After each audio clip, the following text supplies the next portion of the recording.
Today is Saturday, December 18th, 2021.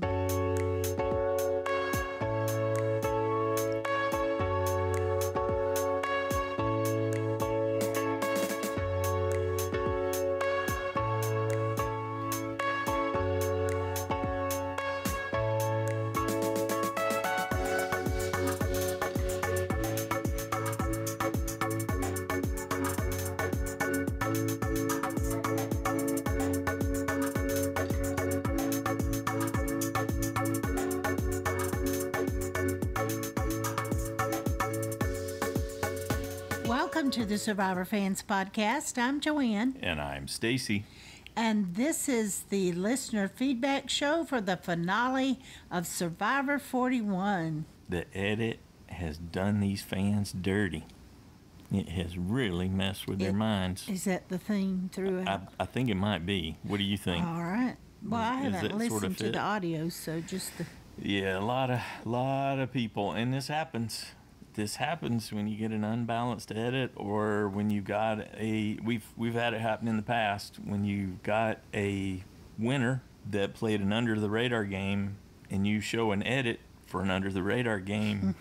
You get an under the radar result, and people are like, how did that happen? Yeah. So some people were fine. They were cheering for Erica, and then others were cheering for Deshawn, and then others were cheering for Xander, and others were cheering for Ricard. And so if you weren't cheering for Erica, then you could feel cheated by this edit. Yeah. Well, I think you had more indication that Erica could win than, say, in Micronesia.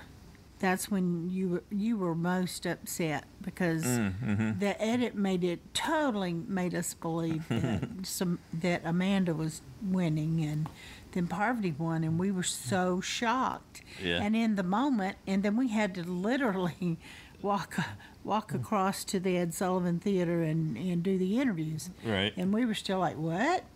Yeah, I think you could hear some of my skepticism even when we were interviewing Parvati.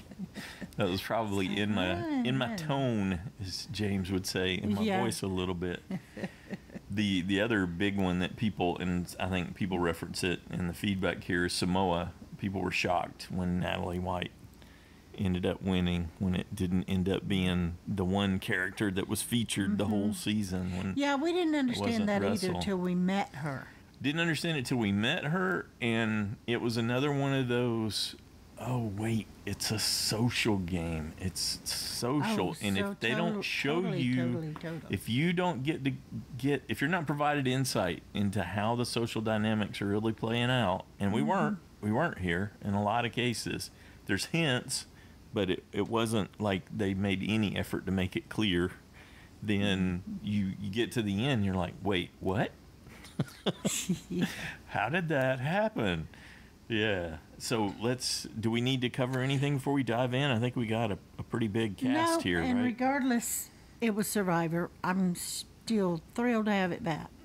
Oh, yeah. So in the end. That's my bottom line. There's the bottom line. Yes. Do we need to cover anything else before we dive in? How many did we have? 34, I believe. 34. This is like 8-9 hours of prep getting this ready.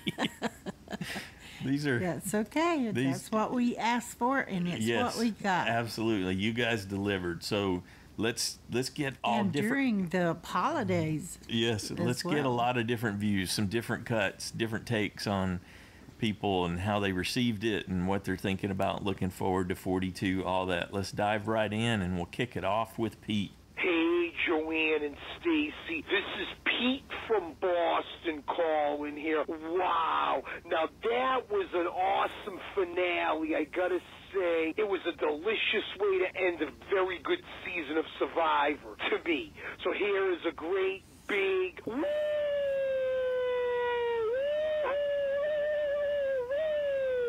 Wow, I don't know where to begin, guys. Well, let's start with Ricard. I knew when he lost the challenge, his days were numbered. Everyone saw him as a threat, even Xander. And I honestly thought the way the edit looked that Xander was going to foolishly give him the idol and ruin his game. But I'm glad he didn't. But you could see it didn't sit well with Ricard. I'm curious how long it took him to get over that after he went home and all that. But I love Ricard, hearing his story about his baby being born and all that. I got to see if there's pictures on social media about that. Very great. I'm sure he'll be back in the future along with many of the players on this season.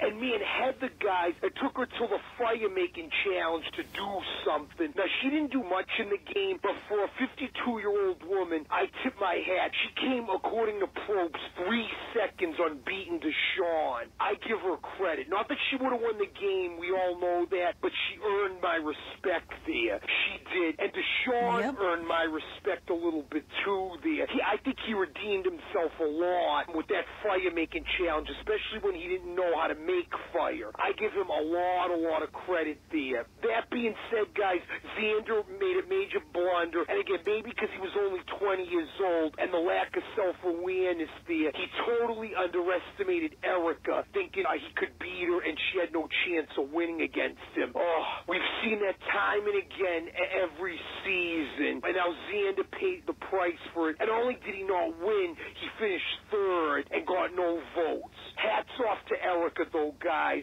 She had something going when she was on Exile, when she made fire, when she changed the game with that advantage there, and then winning the immunity challenge, playing on an underrated, I'll say, social game that you could see not even the jury was aware of, but you could see she was likable, and she deserved to win. Hats off, Erica. First woman to win since Game Changers when Officer Sarah won, and the first-time woman to win since season 32 when 1L Michelle won. Great job, Erica. And there was an interesting reunion show there. I'm kind of for that a little bit because we got a good insight with all the players. A little disappointed because of COVID. We couldn't see some of the pre-merge guys, but it was a great season, guys, despite it only being 26 days. And the advantages, I think, were blown out of proportion a little bit. I love that idols did determine the outcome. To me, it was more of an old-school season, minus that it wasn't 39 days. I love it. Great season, and I'm curious to see how season 42 goes with these next newbies. Looks like they're doing the same twist, but they're going to add some wrinkles, according to Probst. Hopefully it's not overdone. Looking forward to it, guys. Enjoy the holidays. Be safe. See you in the spring. Woo! Whoa.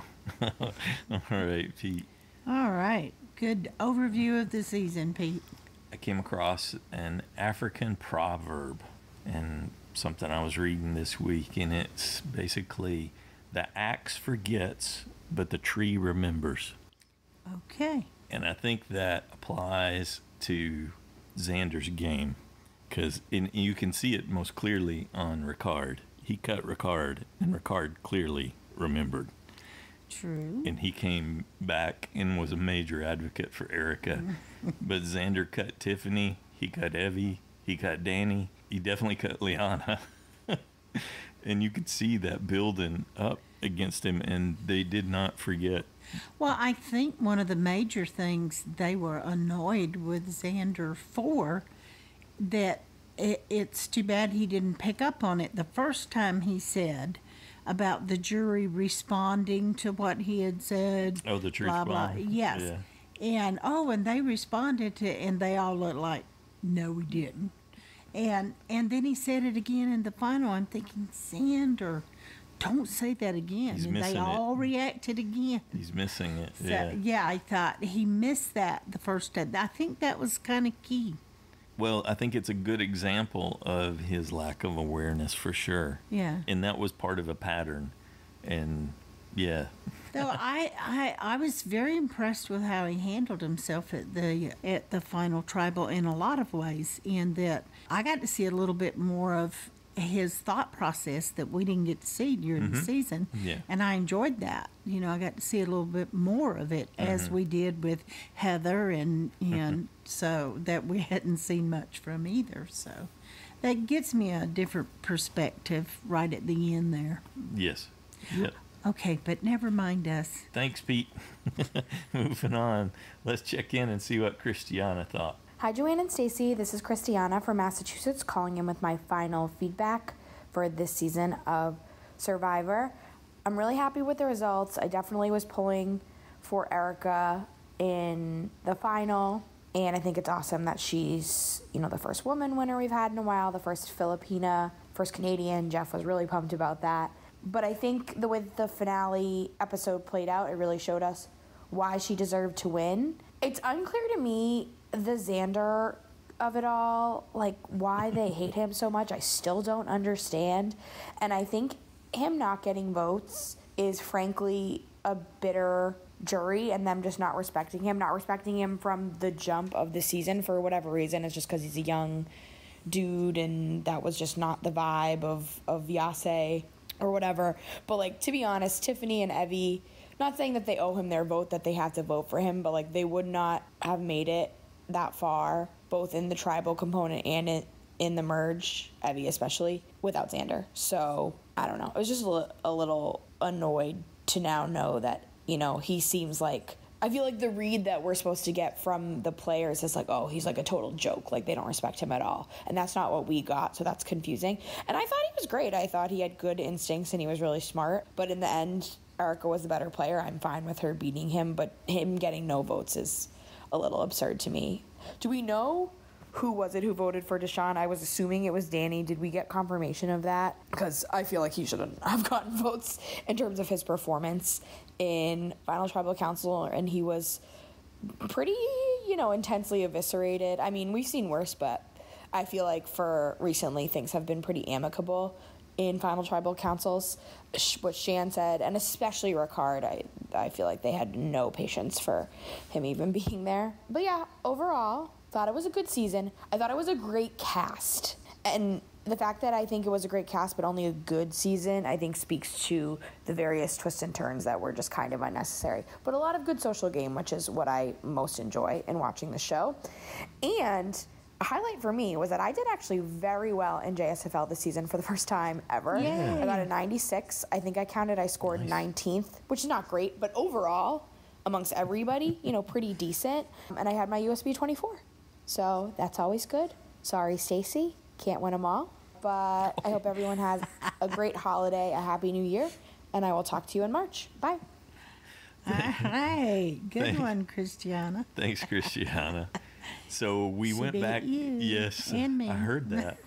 She, all right, got me discombobulated there with that. I wasn't expecting it. I'm sure I heard that before too.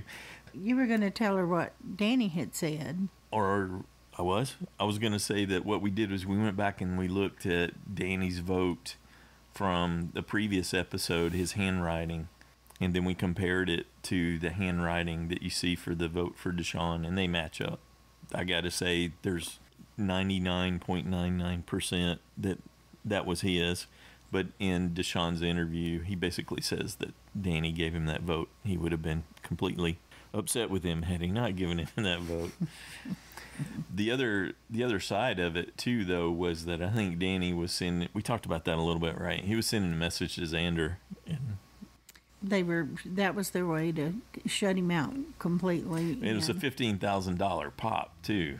Instead of tied for second, getting third and going to 85K or 80K, whatever they set it at. We don't know exactly, but in the past it's been second place was 100, third place was 85, in that range. Yeah. And so it was another clear message, and Xander and Danny had an agreement on something, and Xander didn't follow through on it. So I think that was just another way to say this cuts both ways. So yeah, you had said that Danny said he had made a lot of promises with his idol and the extra vote to a lot of different people, and then reneged on it, and that was also part of why they were not respecting him doing that Yes.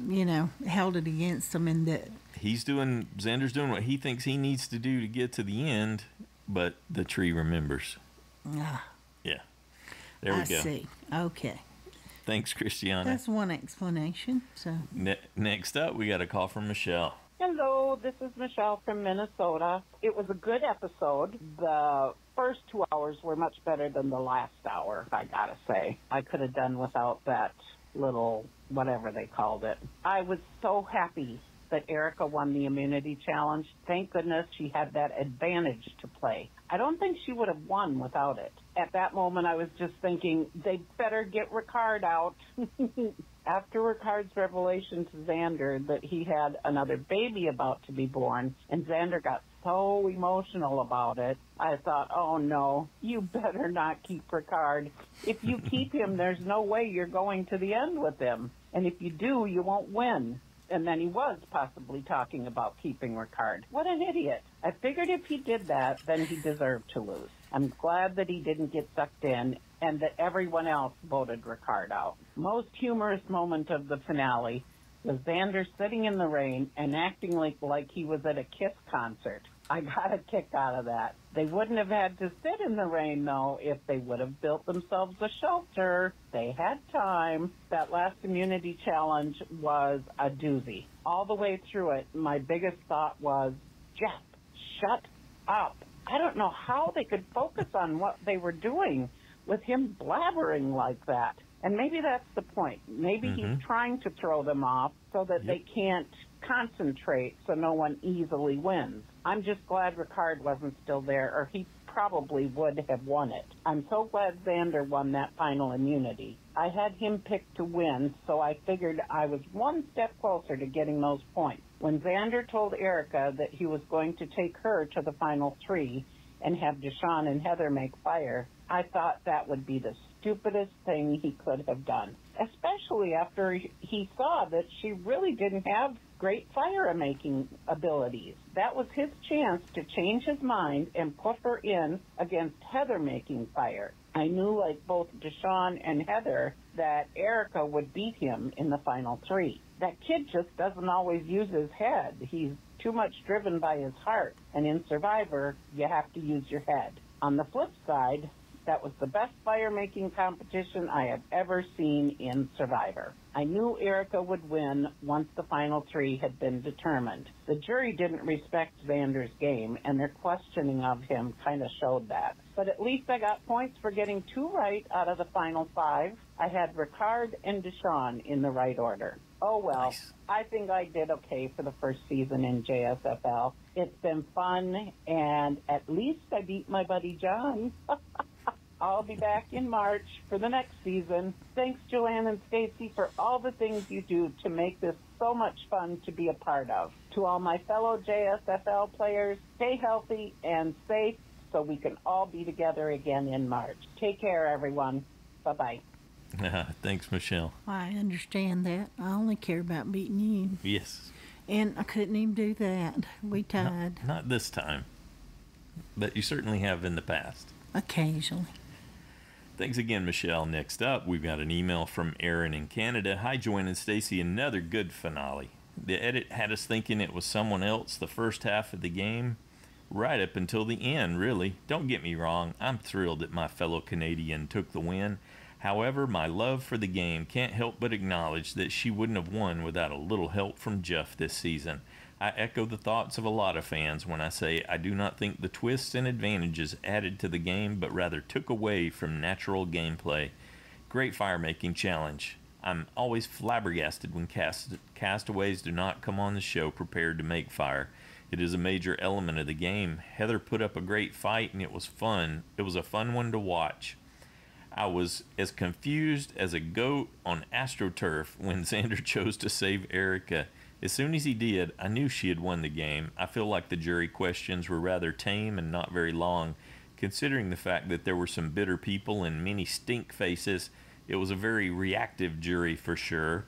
Next season on Survivor, looks like they're keeping some of the weird beware advantages. They must just get a kick out of watching players say foolish things on national television. Yeah, Prope says it's fun, so buckle up and enjoy it. Hopefully they will iron out the kinks and it will be better off. Based on the trailer, it appears there are a lot of obvious physical threats. Firefighters, etc. Should be another interesting season. Well, that's a wrap on another season of our favorite show. Have a Merry Christmas, everyone, and I look forward to hearing your voices in the new year. Thanks, Erin. So Prope said buckle up and enjoy it? Yeah, that's what I read in one of the interviews. That's his approach to what they do. He said it doesn't matter what the advantages are. It doesn't matter what the twists are. It's all about how the people react. So it doesn't matter what they do. Just buckle up and enjoy it. Just like when he said, you're free to comment your feelings on Twitter. I won't read them anyway. Next up, we got a call. I don't believe he doesn't, but... Next up, we got a call from Robert. Hi, Joanna, Stacy, and Survivor fans everywhere. This is Robert calling from the homeland of Season 41's winner and the first ever Canadian winner, Erica. I really enjoyed this finale, and I hope you all did as well. Reflecting on the finale, I feel like we learned so much more about each castaway that I thought I would give a rundown on my final impressions of them. And I'll start with Heather. Maybe she isn't the goatiest goat to ever goat. Her stock in my books rose so much this episode, and I found myself admiring her effort and determination. Considering the fear she would have to overcome with the water, I am seriously impressed. As well, it's clear her bond with Erica really meant something in the trajectory of the game, even if we weren't shown it. And during the fire-making challenge, it appeared to me that her fire was just a little bit out of position, and I think with a slight push forward, she could have found herself in the finale, and I think that she earned her spot in the game. I enjoyed Xander's game this whole season, but during the finale, it became clear to me that he wasn't ready to be a Survivor winner. His biggest flaw was misinterpreting how the jury felt about the whole Deshaun and Erica truth bomb, and I think it demonstrates his lack of social awareness, which you could attribute to his youth, that held him back in the game. And I agree with you, Stacy, that he could come back in a few years, and I think you'd be a great competitor again. I really love watching people play this game who have a ton of heart and really give it their all. And for this reason, I think Xander was one of my favorites this season. When it comes to Ricard, I had him winning this season in JSFL, but I knew he'd either have to win immunity or form an alliance with whoever did, which would be tough. The interesting thing for me is I was so high on Ricard before this final episode. Then when he kept going on and on about how great he is, I realized maybe I'm not as big of a fan as I thought I was. It felt like we were seeing the old Ricard again. On to Deshaun. It was a very rough episode for him, and I felt bad. It was tough seeing people hold him accountable for the way he acted, and while he deserved all the criticism that he got, I wonder if the lack of food, among other things, contributed to his behavior. I think starving affects people in different ways, and that's why I never find it entertaining. And maybe Deshaun was just hangry. After all, he lost a ton of weight. Now, on to our Season 41 winner, Erica. Wow. We got to learn so much about Erica this episode, and unfortunately, it was clear that we missed a lot about her story along the way. But I think the finale gave us a good idea of who her character was, and I really admire her. I think that everyone underestimated her, including myself, and Erica winning definitely proves that big things do come in small packages, so way to go, Erica. Next season, I'm incredibly disappointed to see that the Beware advantages return. Idols were such a non-factor this season since everyone knew about them, and I'm just hoping that maybe next season it'll play out a bit differently because I feel like idols are such an important part of Survivor. Anyway, having said that, I'm still excited, and I can't wait for next season and to speak with all of you guys again. I guess the feedback's gone long enough. I just have one more thing to say. Oh, Canada, we stand on God. All right. Thanks, Robert. Yeah, I read in one of the interviews with Heather, she said that the wind really got her fire. That was the number one thing that was affecting her, was actually blowing it back into her face. She almost got her face burned a couple times, and she said, similar to what Robert was saying, I wish I had thought to take my knife and push my fire away a little bit so it would have been back under the line. So yet it didn't occur to her in the moment that she could do that, and that it might have helped. I get that. Hindsight can be wonderful. yeah, wonderfully painful, huh? All right, thanks, Robert. Next up, we got a call from Harold. Hi, Joanne and Stacy. This is Harold from St. Louis. I used to be in Boynton Beach. I haven't called this season, but I have watched and listened to the show. Basically, I want to say thank you because after the merge, I stopped watching because I was very frustrated with the season, and all I ended up doing was listening to the podcast, and I'm so happy I did because I am extremely disappointed with this season with just everything that happened with all the political stuff and all of the other banter that just didn't need to be in Survivor. But I do have to give props to basically Paramount Plus, because with Paramount Plus, I was able to start watching Australian Survivor, and I gotta say, I like their concept of Survivor. It's a longer season. The challenges just seem to be tougher, and the rewards seem to be better. And I think maybe Jeff needs to take a look at Australian Survivor and start implementing some of that stuff. I don't know if you guys have watched it. I would love to hear some of your thoughts. Again, thank you for everything you do, and thank you for saving me from wasting a lot of time watching Survivor this year. Bye. Okay, you're welcome, Harold. That's different. Oh, that's we funny. have not watched we watched a couple seasons. So many years ago. Here's our history. We watched the first generation of Australian Survivor, and that was the early one where their culture was kind of messing with the game, and they were trying to figure it out. So there was two of those. There was a normal season of Survivor, but with budget challenges. And do you remember that? Mm-hmm. And the jury was really tough on people because they weren't friendly with each other. How could you do that to a mate? Kind of thing. And then the celebrity one, which was kind of a goofy mess. And then they did the reboot, the second generation one that's going right now. And I believe we've watched three seasons of that, because I think they're on their sixth now. The ones that have gotten a lot of the rave reviews, we haven't seen though. Well, we haven't seen 4, 5, and 6, which is on Paramount Plus. So to answer Harold's question, that's on our to-do list, is we're going to watch some of those during the off season. And we got a whole bunch of things that we're looking forward to binging over the holidays. Hey, I must have 500 Christmas movies recorded. Yeah. That's your thing. Not quite that much. But the Hallmark Lifetime Overload.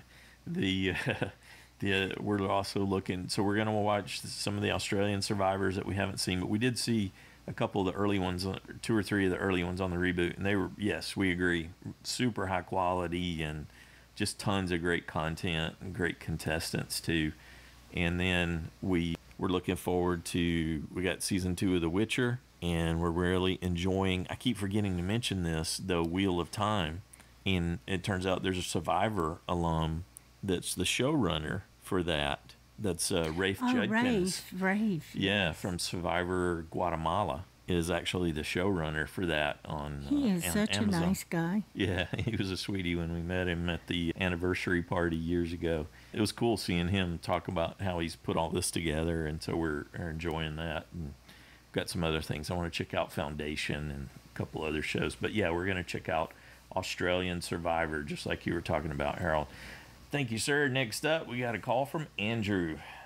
Hi, Joanne and Stacy. It's Andrew from West Virginia. Hello, listeners. Excited to hear everybody's feedback this week. The finale episode feedbacks are always my favorite ones to listen to. I wake up and listen to them, and I listen to them while I'm at the gym and while I'm running my errands. I'll make sure to listen to that whole episode in like one fell swoop. Congratulations, Erica. Definitely very deserving of it. Was she my number 1 pick to win? Absolutely not, but I'm very pleased with the winner this year. Very disappointed that Ricard went home at Final 5 because he was my day 1 pick to win. But I gotta say, I think that he was definitely a pioneer. He definitely maneuvered in this season that was full of twists and advantages, and congratulations to him for making it as far as he did. I will say, like, my biggest worry when Ricard went home was that Erica was going to go home next, which means that we would have had a final 3 of Heather, Xander, and Deshawn, and I really would not have enjoyed that final 3, and that's just my opinion. Xander wins the immunity.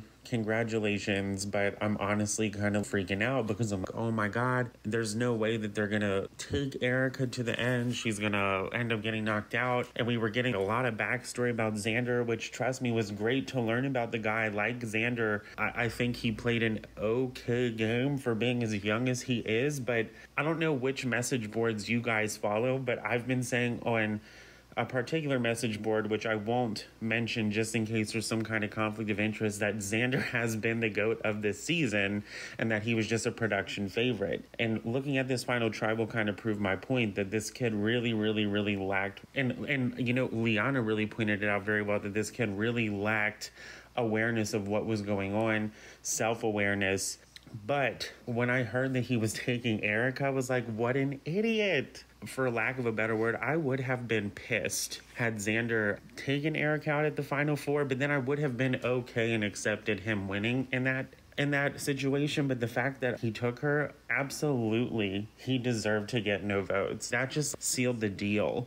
Everybody wanted to talk about how he played Liana. Like, no, I really think that was just a terrible move on Liana's part. But anyway, Erica ends up sweeping the jury pretty much 7-1 to 0. I think she played an amazing game. I think that the edit kind of worked out to what her narrative was in the game. And she kept saying over and over that she is a lion dressed like a lamb. And I think that the edit, as much as I would have loved to have seen more of her, because she is a winner and she is the first female winner we've had in, I think, 7 seasons. It comes out like 1,000-something days. I would have loved to have seen more of her edit, but when you listen to her narrative, it makes sense. I think that she put her game into gear when she needed to. I think that she laid low when she needed to, and I think that she really played an amazing end game. And I pretty much called it as soon as Shan went home. I was Erica is going to win because there's no way Ricard's going to make to Final Tribal. I called it at the top 8. I'm definitely going to play your Survivor game next season. I'm very excited to finally get into it. I'm excited to be listening and participating in the feedback again. Can't wait to hear from you guys next season. I can't wait to hear from the other listeners this week. Everybody take care. Have a good holiday break. I hope that all of our feedbackers in the Midwest are doing okay with these terrible storms and tornadoes that have been happening. Other than that, take care, everybody. Peace.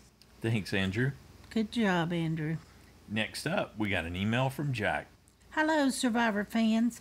That was a decent finale, and I'm happy with the result of Erica being the winner. I think Xander would have been a better winner, but I'm happy for Erica. I unfortunately didn't see the first few minutes of the finale since it didn't tape right away, but I was able to see Ricard voted out, and as soon as that happened, I knew my Final 5 order was wrong. So thank goodness I wasn't in the side challenge this year.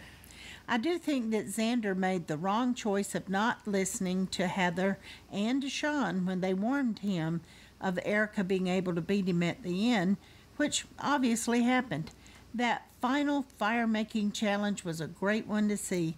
I'm very impressed with how Heather was able to get a fire going, and I was hoping to see her win out against Deshawn. I still think she probably wasn't going to win, but I would have loved to see her in the final 3 because of how impressive her fire-making skills were. The after show on the island was different, and I actually liked how immediate the reactions were, instead of them having time to reflect on their time out there. I haven't seen the first season, so I can't tell how similar this finale was compared to the first season, but I may go back to watch that at some point. Hope everyone has a great holiday and looking forward to doing this all again in March. All right, thanks, Jack. Up next, we have a call from Boother. Hi, Joanne and Stacy, and all you Survivor fans. This is Boother calling in. I had Deshawn as my USB, and he almost made it. So close, but too many lies to get votes from the jury. Erica's story is something odd to me because we didn't see anything of her in the first half of the game. Then at the merge, she was sent to Exile Island and looked like she was going to be voted off when she got back. But because of the manipulations by the producers, she was able to turn the game around. And then in the finale, she miraculously found an advantage. It just seemed like the camera was pointed right at the advantage when she came into the shot. What a surprise that she found the advantage. Almost like they were pointing at it for her to find. So to have an advantage in the finale like that, I didn't like that in any event. I thought Xander had a great game. He survived the Black Widow Brigade of his Yase tribe and was able to carry an idol for 20 days. Not sure why the jury disrespected him and why you had to read interview articles to find out they didn't respect him, because the TV show did not show him being disrespected. So that was rather odd. In any event, I loved Danny's question in the finale about breaking the strategy into quarters. especially because the final three did not get a chance to present their case to the jury. In any event, I thought the gameplay by Ricard was the best. He was a slippery snake, master manipulator, puppet master extraordinaire. So glad that he didn't make it to the finale, but I'm sorry that Xander didn't get more credibility and more votes. And I wish they had told us who had voted for Deshaun. That was rather odd. That's it for now. I'm looking forward to hearing everybody else's thoughts. And thank you, Joanne and Stacy, for all you've done on this fun time giving listener feedback. Take care. Bye-bye. Thanks, Boother. That was Danny who gave that vote for Deshaun like we were talking about. And I went back and looked at that scene where Erica finds that last advantage. And I think the reason you thought it might be pointing at it was because they were zoomed in. And then they zoomed out when she came in. So there was a wider shot of her. And it does sort of look like they were pointing at it. And we've often wondered how much they give stuff away by where the camera team is when they're filming that kind of stuff. So who knows? Thanks, Boother. Next up, we got a call from Justin. I'm dreaming of a higher JSFL score, just like the ones I used to know. At least Drew from Utah is at the bottom with me, and together we'll have a blue Christmas. Everybody's Justin from Michigan. You know, Stacy questioned, did I even make my picks? Well, I might as well not have it. I didn't get a single one right at the final 5 placement. Actually, all season, I got my picks in every week, so I don't have any excuse. I couldn't have done worse in JSFL if I tried. So that's my story. As far as the season goes, I am meh with the result. Erica was probably my third choice, but I liked the way the finale went, and take my loss gracefully, and I'll look forward to singing for you again. All right, Justin. Right. I'm looking forward to you singing now. That was great. That was cool. Speaking of songs you might have to sing, let's check in with the side challenge winner and see what he had to say. This is Michael. Hello, Joanne and Stacy. Howdy, Survivor fans. This is Michael in Utah. Since I only sent in listener feedback at the beginning of the season and now making this final entry, I have to say overall it's great to get Survivor back on, and I still love it. However, there were a couple of little things that didn't sit well with me. First, there were too many twists. It was excessive and downright distracting. Second, that dangerous do-or-die twist was horrible. Please, for the love of Survivor, Jeff Probst, if you're listening, eliminate this as well as any other twist that relies solely on chance. And for that do or die, you'd expect a 50-50 luck of the draw, but when Jeff Probst pulled out a third box, chances immediately dropped to 33%. That was as bad as drawing rocks.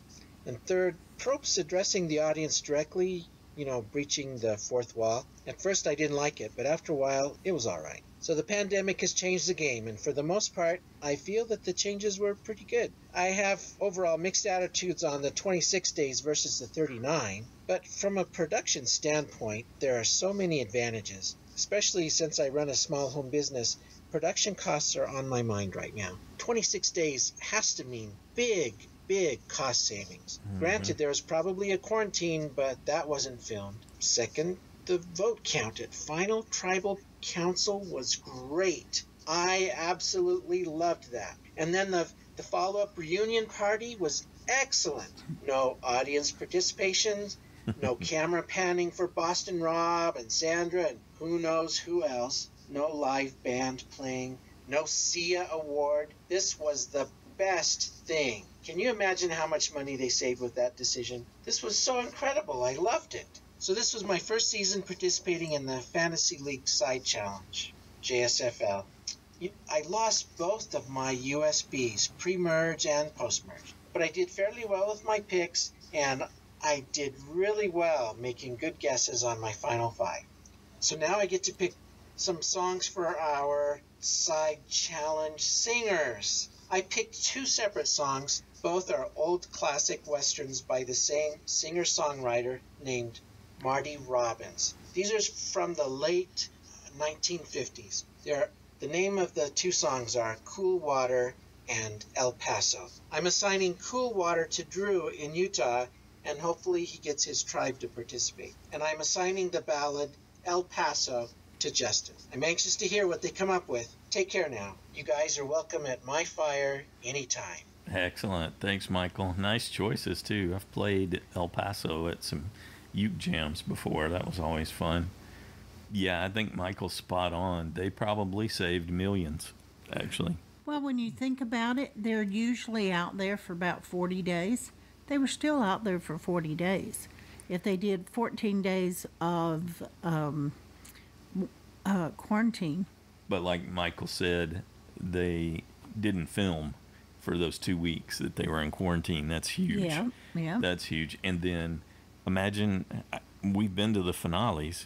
We've been in that facility, what it costs to be in there, even though it is for CBS, but all that, the production team, getting it out, transmitting it the way they did live, and I wonder though, all those costs. They used to get $10,000 each person. Oh, for that showed up for the finale. Yeah, so they for say their expenses and whatnot. Yeah, so. That's chump change compared to what they really saved, but still, it's quite a bit. Yeah. That wouldn't be chump change to me for 18 people. But relative to potentially saving millions, like we're talking about here. Yeah. Yeah, you could see how they would be inclined not to go back to 39, not to go back to live finales and all that. Thanks, Michael. Excellent choices on the songs. You got us looking forward to those already. Next up, we got an email from Ed in Milwaukee. Joanne and Stacy, overall, I'm not a fan of this season. I concur with Danny's total dislike of the lie that took away his team's hard-earned immunity.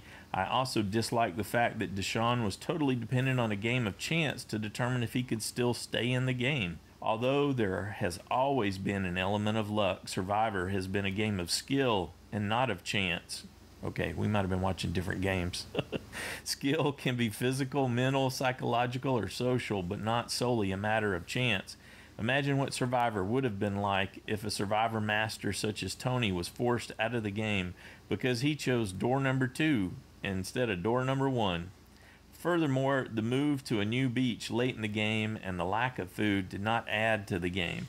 The shortage of food could evolve into strategy if it encouraged more efforts to live off the land and used to gain respect to the players who can find food for the tribe, and thus this could become a criteria for keeping someone in the game and perhaps a season to vote them the winner. The reason to vote them a winner. It didn't really work for Nasir, though, even though he was presented that way. With next season already in the can, I believe that we will have another season with the cast being blindsided by silly phrases and beware idols. But at least in season 43, players will be able to enter the game knowing that these tricks are present, and players will be able to develop strategies accordingly. I hope that Probst listened to Danny's persistent complaints about Survivor being totally based on chance and that corrections have been made for season 42. Me too. Danny was a popular player and an asset to the season, but he has said that he will not come back unless he got a guarantee that there would not be any lies from production. Reciting a phrase such as, "I am confused as a goat on AstroTurf," would have sounded perfectly normal if it had come out of the mouth of someone like Big Tom from Survivor Africa, who, among other things, is a goat farmer. But it is an awkward expression when recited by anyone else, especially when recited by a non-native English speaker. Based on what we saw on TV, I find that Erica is not a great winner, but she clearly was the best player in the Final Four and deserved the win. If Ricard had made the final, he would have won easily. We also heard snippets throughout the game from other players indicating that Erica was a strategic threat. I just wish that CBS had shown us more of her game. Danny also gave us a spoiler in his exit interview when he indicated that the jury did not respect Xander. And given that Deshaun put his foot in his mouth with his truth bomb, it was obvious that Erica would get the win. After the game, it dawned on me that there were 3 players, JD, Liana, and Xander, this season who were 21 years old or younger. I speculate that these 3 applied to Survivor when Probst was recruiting teenagers. Although I'm down on this season, I'm still a fan and I'm not going away. I would appreciate the insight and forum that you provide for us Survivor fans. All right. Thanks, Ed. All right. Good job. Valid points. I agree with a lot of that. But I don't hold out a lot of hope that Probst won't do some of the same things we didn't like. At least for this next season, but maybe at least the one after. He's so tickled with himself with how these things went that, yeah, we're going to get more with 42. But we'll get through it. We'll find ways to enjoy it. Thanks, Ed. Next up, we got a call from Nora. Hi, Joanne and Stacy. It's Nora from Canada. Yeah, so I bowed out and then didn't bow out. I ended up watching the season. And I just want to say that my dislike of Shahin turns out to be what the entire internet is agreeing with. You know, people just hate Shahin, and so do I. Here's my question. Do you think that Survivor producers like Jeff are still going to bring Shahin back in All Stars or something like that because they know she's, well, not very likable? Like, she announced herself at the very beginning of the game as, I'm a two-faced pastor. I stab everybody in the back and I have no conscience about it.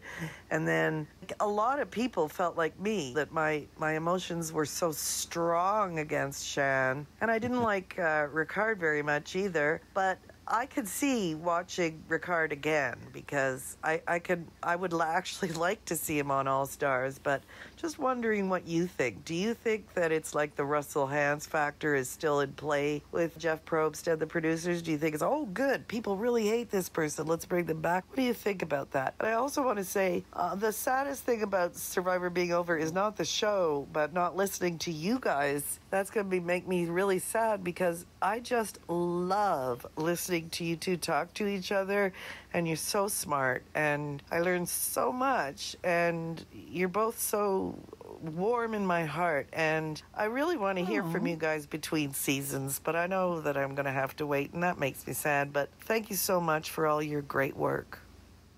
All right. That was very sweet, Nora. Thank you. Yeah, thank you. I don't know about bringing Shahin back, or if I don't know, was he that into her? Xander, yeah, I could totally see him bring Xander back. And Ricard too. Yeah, I could see that. But as long as Shahin's health holds up. So let me speak to the spirit of her question. Do they do that? Do they bring people back that they know that there are strong reactions for? Absolutely. They'll do it every time if it gets them any tiny bit of ratings, and because people will show up to complain about it, to cheer against someone for sure. Yeah, it's that's a known part of human nature, and that will bring eyes in. Russell being a great example. Perfect example again and again and again. Yep. Yeah, definitely. All right. Thanks for the question, Nora. Next up, we got a call from Sandy. Hi, guys. This is Sandy from Atlanta. I have always said that any season of Survivor is better than no season at all, and I stick by that. However, this was not one of my favorites. Maybe it was the complete throwing, like tossing all this extra stuff that you couldn't even get to know the players very well at the beginning. All these advantages and idle phrases, and I don't know. It just, to me, it was just ridiculous. And then it kind of slowed down, and you saw more strategy, which I really enjoyed, but I could not get behind Erica winning. I could not get behind that Xander did not get one vote. Deshaun got a vote before Xander did. I don't think it's beyond that. Maybe this is a bitter jury, or there's I don't know, but it seems like most of the pundits out there are trying to analyze what Xander did wrong instead of what Erica did right.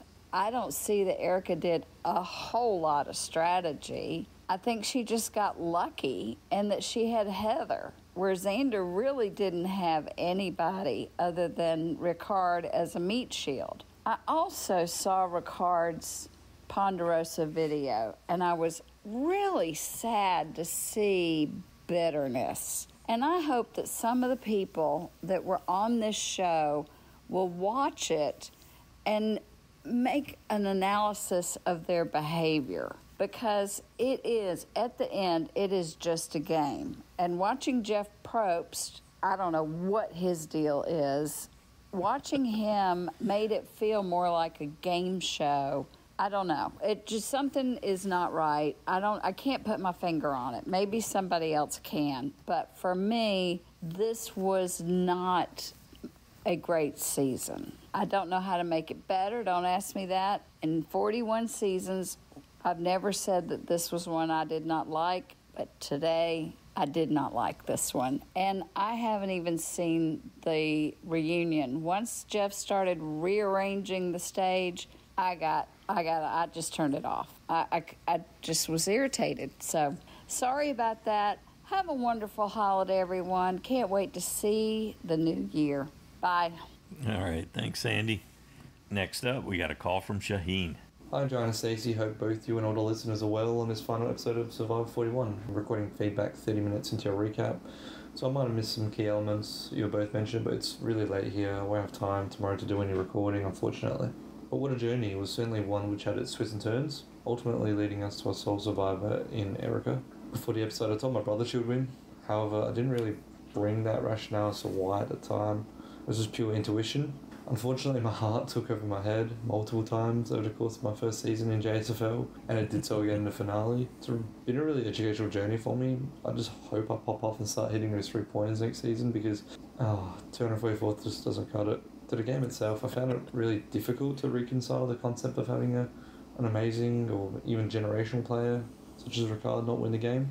Jeff himself stated that some of the greatest players have not won the game for whatever reasons. We've seen that in season 19, for example, in Samoa. I know why I feel so aggrieved for this time around, and I put it squarely at the edit. This has been backed up to an extent when reading a plethora of interviews by the Final Five. I don't think that they, A, did enough to highlight Erica's game being worthy of a winner of the game, B, provide us as an audience a reason to dislike Xander's game as much as the rest of the jury, which to all counts was purely just hated. Apparently it was trash, but to me I didn't think it was that bad. I thought it was potential winner's cut. And C, lessen the blow of the villain to hero edit of Ricard. Maybe it's something I need to get over in my own time, but it just irritates me that we didn't get to see a reason for Xander, who I thought played a very well-rounded game. Managed to pull no votes at all. Deshaun played one of the worst top 3 games you'll ever see, and pulled a vote. It's just crazy. I'm ultimately happy for Erica, but I feel robbed of knowing why she won, apart from the covert beneath the shadow workings that many Survivor players do on a regular basis. Guess she did it better than the other two, but I'd like to think that the game has other facets to it. I think she lies in the mid-tier of winners, akin to maybe a Michelle, but I think we deserve another season down the line with her to return, amongst others like Ricard and Shan. I definitely think there's a place for them to come back in future seasons. I love to see the seasonal ranks that come out after the season's end as well. Don't think Dalton Ross has run it for season 41 just yet, but I'd like to think that this season lies right in the middle. I think the Hourglass twist was super cruel and overpowered. The shot in the dark was pretty trash. The many advantages were goofy, to say the least, and I like idle gameplay was just crazy. I don't know if I can put my finger to it being a form of skittish gameplay by the players, or a shift in the sands, but something wasn't right there. However, good old strategic gameplay, along with the new Final Five Island, balances all out, I think. So in the end, I think it kind of lands squarely in the middle, around the 20th mark. Thanks for all that you do. I can't wait to come out and end up being 244th again in JSFL next season. Bye. All right, Shaheen. Taking care of the bottom, the floor down there. We appreciate that. Next up, we got an email from Brian Heidik. Save us. Greetings, Survivor fans. Season 41 of Survivor was a welcome distraction that was truly missed after so many months of waiting, but I think having the opportunity to reunite with the familiar voices of Joanne, Stacey, and the listener feedback callers is what I missed most. I also want to recognize the kind gestures that go unseen by the viewers, including thoughtfully crafted emails offering different viewpoints. Some seasons are going to be better than others. I view this season in the bottom 15, but each season starts with so much promise and potential. I am hopeful that Survivor will recalibrate the heavy-handedness of production's role this year as the series continues to grow. I could go on for hours discussing Survivor, but I'm going to limit myself to just a few observations. Let me just get this out of the way. I don't pretend anyone should or would remember my previous contributions during the listener feedback, but there is a certain vindication for being right about the gender of the winner and the perceived lack of respect for Xander's game by the jury. I'm hoping my reads on the upcoming cast will result in getting more than the 101 JSFL points next season. Ah, that's a humble brag right there. Good on you. The editing for this season turned out to be a real weakness. For nearly half the season, the Luvu tribe was relegated to only a few cameo appearances. I understand they didn't lose at all, but nearly all of their tribe would play pivotal roles in the second half of the season, and we just didn't get enough character development and understanding of their group dynamics. I did, however, like the editing of Nasir's idol discovery. Yeah, that was good. There were simply too many advantages in the game. The tipping point for me was seeing no attempt at hiding the advantages around camp. At one point, it looked like they were literally thrown next to the contestants as they slept. Oh, for that sneak away advantage, yeah. As for the challenges, they were largely watered down. Comparing the challenges of just a few seasons ago, or basically any international Survivor series, and you will see how kinder and gentler the challenges have become. We've heard the term microcosm of society used to describe Survivor several times in the past, and I don't think this current iteration of Survivor is an accurate reflection. I don't recall seeing politics come up in previous Meet the Cast episodes that Entertainment Weekly puts out, but it did this season. I found the winner of season 41, Erica, to be more deserving than Chris Underwood or Natalie White, but underwhelming nonetheless.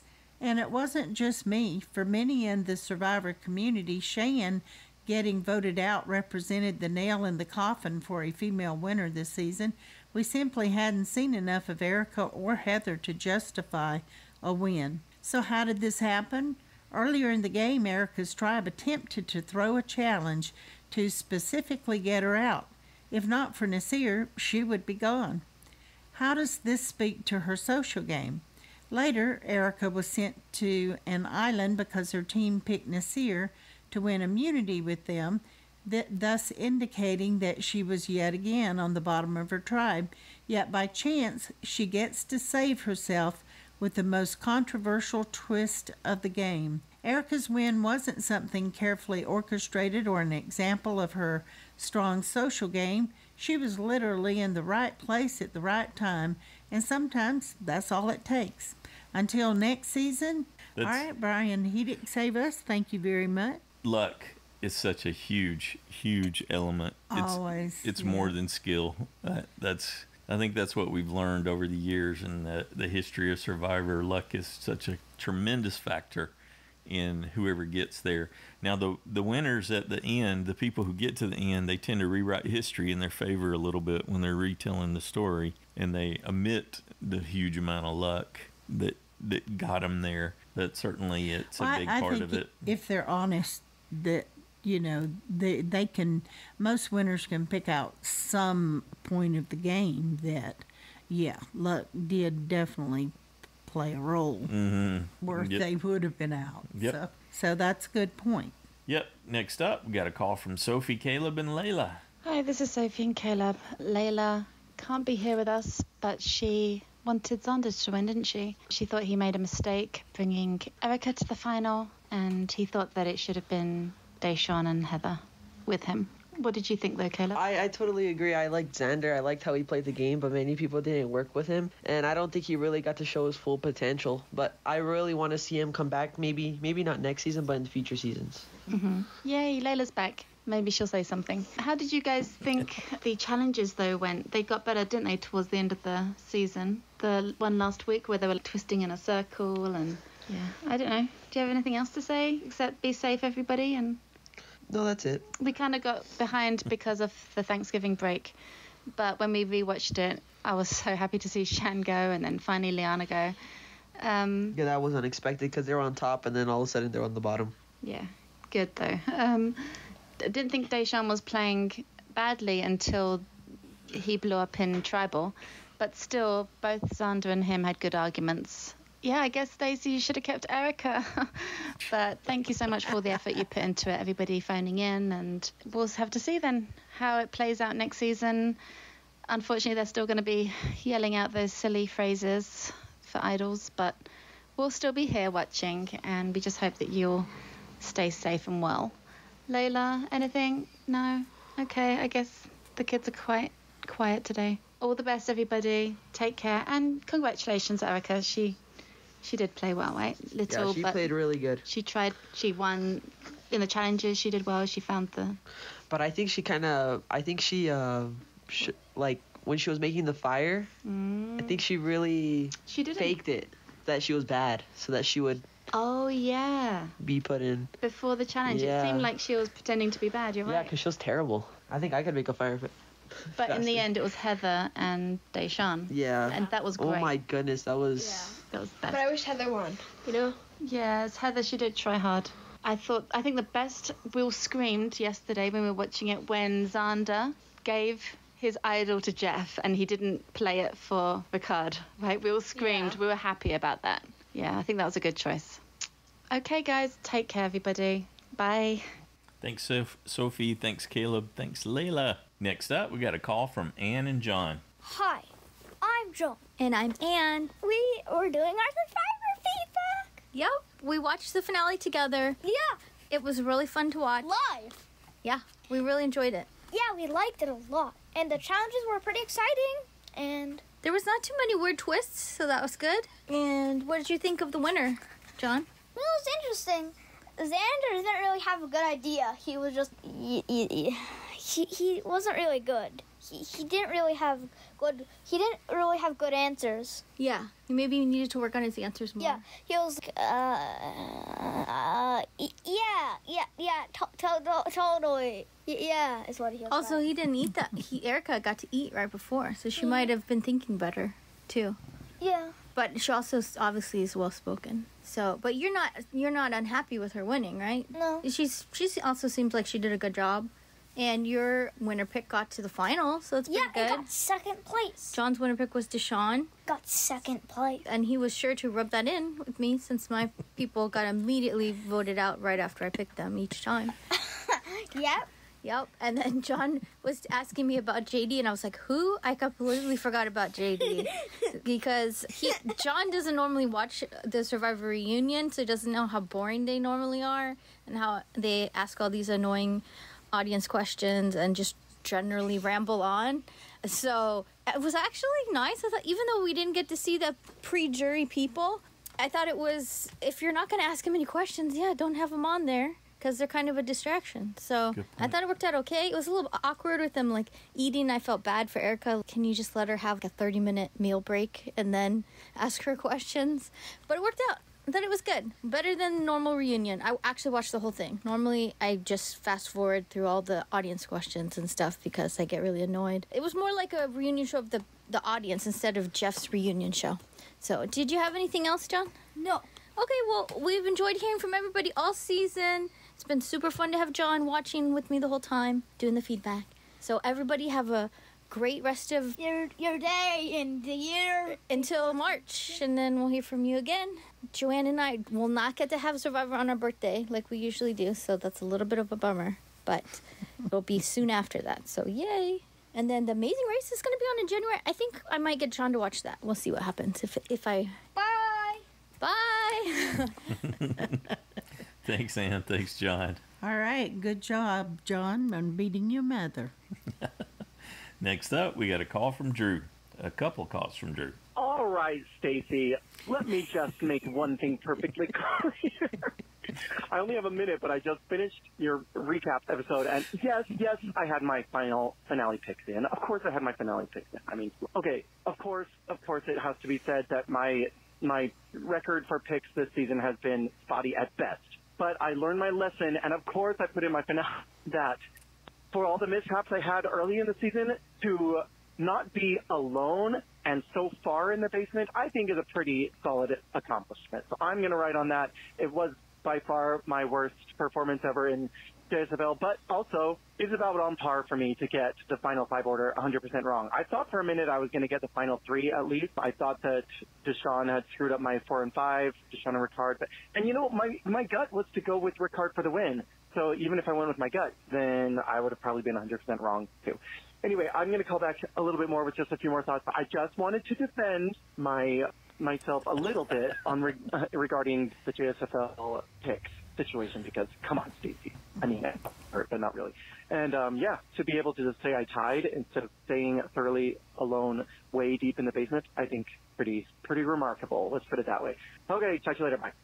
All right. Hey, Joanne and Stacey, and everyone. Again, I have come down a little bit, so I just wanted to drop a few more thoughts about this finale and the season as a whole. So, of course, I watched it, and there were things I enjoyed about it. I still look forward to sitting down and putting it on, and even though there were things that bothered me and things that I thought were kind of breaking the game a little bit, in the end it was still Survivor, and it wasn't the worst possible ending. I was really surprised that Xander was completely shut out. I don't know if I said that before, but I think that the edit was especially manipulative this season. I think that they were definitely trying to send certain messages, and I think that the portrayal of gameplay suffered a little bit for that. And that was the decision they made, and I think they will reap the consequences, good or bad, whatever the result of that. So we'll see what happens next season.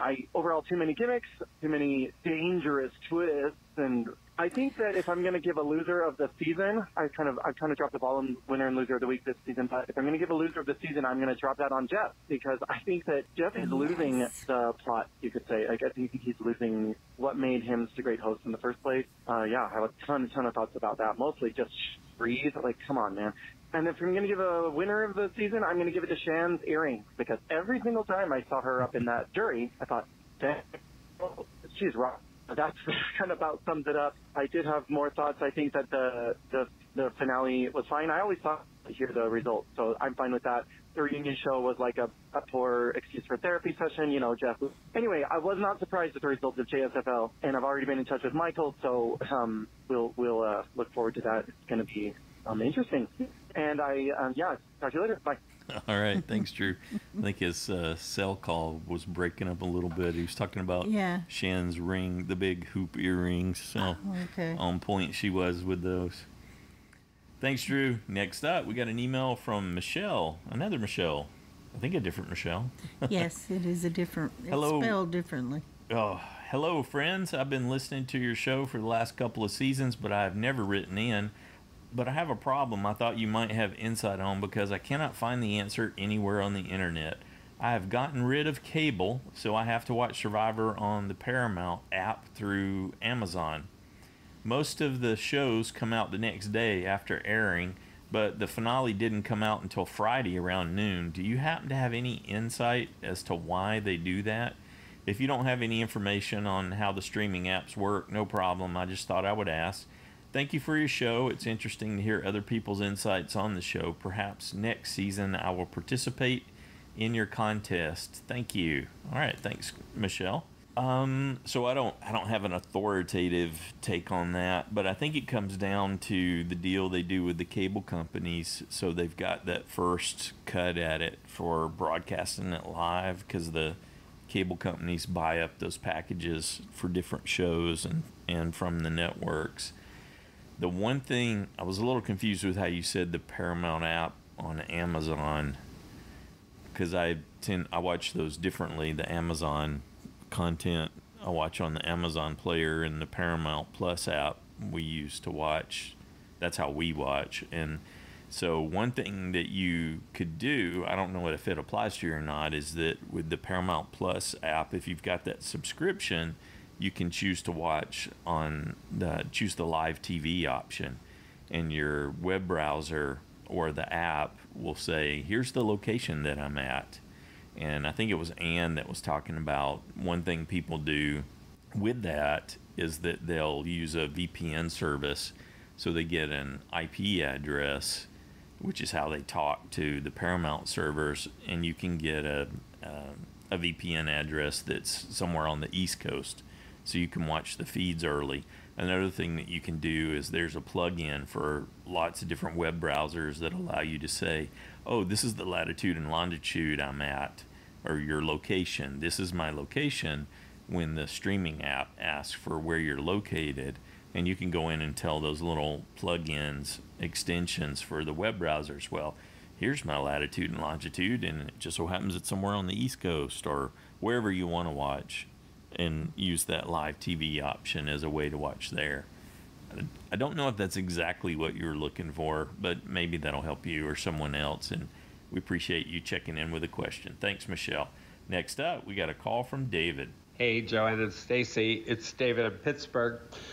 Well, we're done. This is 2 days after the finale, and I have to admit I'm still kind of in limbo, almost not believing that we're not going to have an episode of Survivor next week. I've been reading the interviews of all the finalists that were eliminated and saw their Ponderosa videos and whatever. I went to a couple of Facebook sites for Survivor, and you can't believe the comments on them. Oh, Xander was robbed. The jury was bitter. Erica didn't deserve to win. And even for Heather, that the producers assigned her to the most windy side of the seating, and that her string was thicker.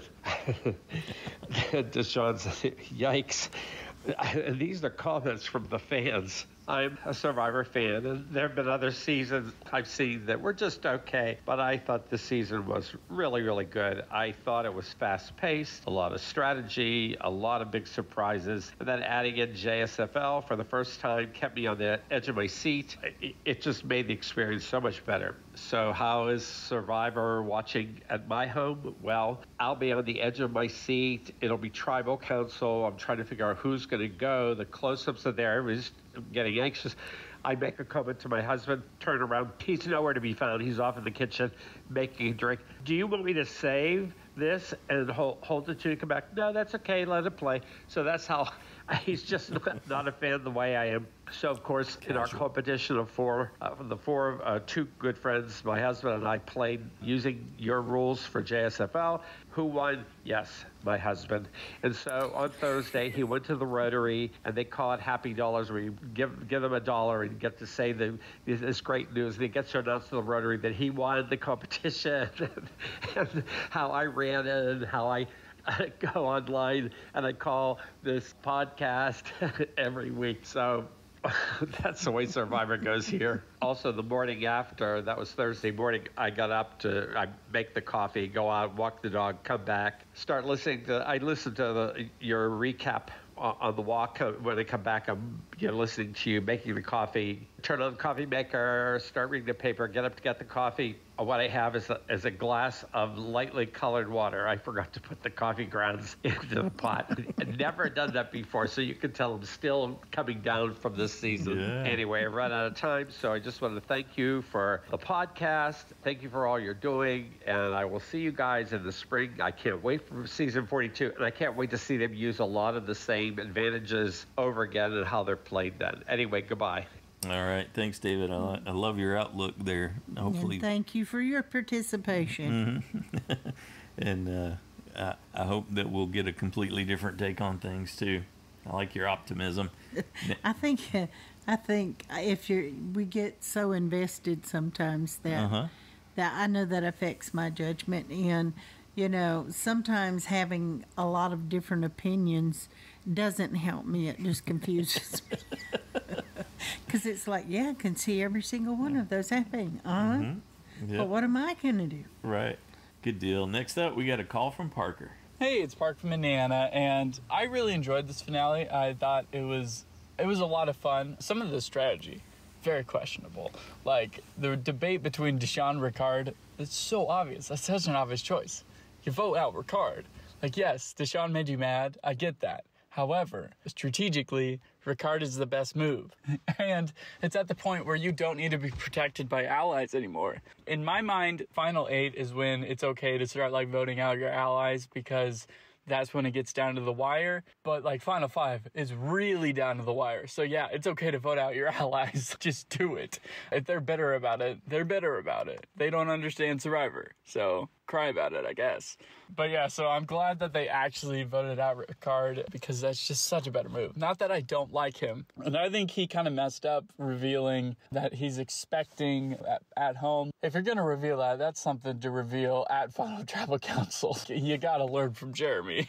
That just added to his resume. We gotta vote this guy out. So I'm glad they did that. I'm so glad Xander did not play the idol. That would have been an amazing TV moment, but he would have gone down as such a dumb Survivor player, which I hate when people have that like haunting them. But yeah, I'm happy that Xander did not do that. However, he did fumble the ball at Final Four. Definitely. It was bad. Yes, he's young, and by young I mean he's a year older than me, so I don't have much room to talk. But if you're gonna put people against each other in fire, why not put Deshawn and Erica against each other in fire? I know you don't want Erica to have the moment. However, she sucks at making fire. Deshawn is like this much better. That's such an obvious decision. And also, I think if Deshawn does win that fire making challenge against Erica, he could win the game, which would have been good for my USB and my picks.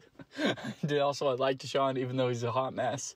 But unfortunately, that didn't happen. Put freaking Heather and Deshawn against each other in fire. Oh, that hurt my soul. Deshawn won amazingly. Of course, everybody's going to say it's rigged because Heather's rope didn't snap fast enough or something. I don't know. The internet is a weird place. Even though I like that Final Three, I think it's a good Final Three. It's so obvious Eric is winning. So, yeah, she won. Deshawn got a vote, which I was surprised by. I thought she was going to win unanimous. But, yeah, good job, Erica. She's a great winner. Played a great game. I just wish that the edit did her justice. I don't know why it's a trend for female winners to just be completely invisible pre-merge. Michelle, Erica, stop doing this. You gave Sarah Lucina so much screen time in Game Changers, and she sucks. So I don't understand. Michelle and Erica are at least likable. But yeah, season 42 looks like season 41 2.0. Drop the 4, keep the 2.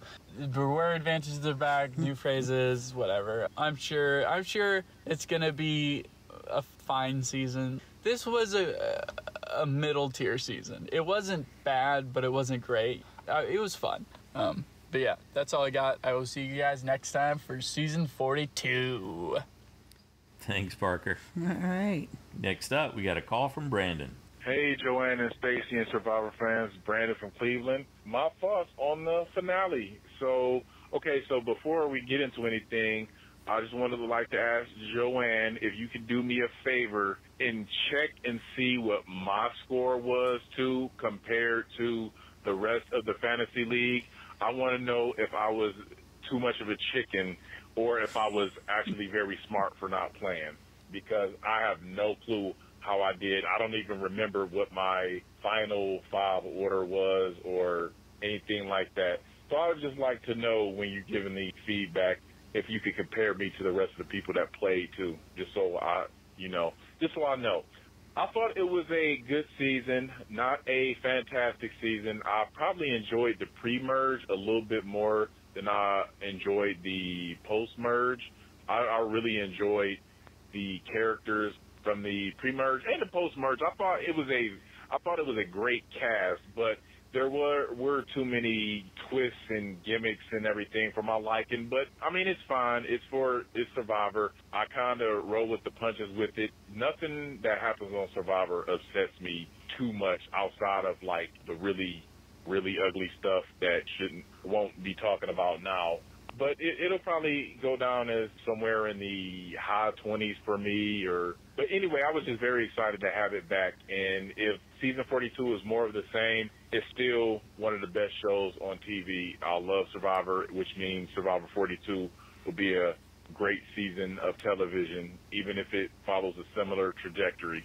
I'm still very behind on the podcast. I'm very satisfied with Erica as a winner. I wanted to point that out before I forget. But still behind on the podcast. Right now I'm on the Shan vote out episode, the recap, and still have to get to the listener feedback. It's been such great listener feedback, great recaps as usual. So I'm just really enjoying the season. I just wish it could catch up quicker. But the one thing I do want to address is, because obviously with everything that's going on in our world right now, and people have that fatigue of woke Survivor, or it representing a lot of what's going on right now. And of course, with TV in general, we kind of view it as escapism to kind of get away from that stuff.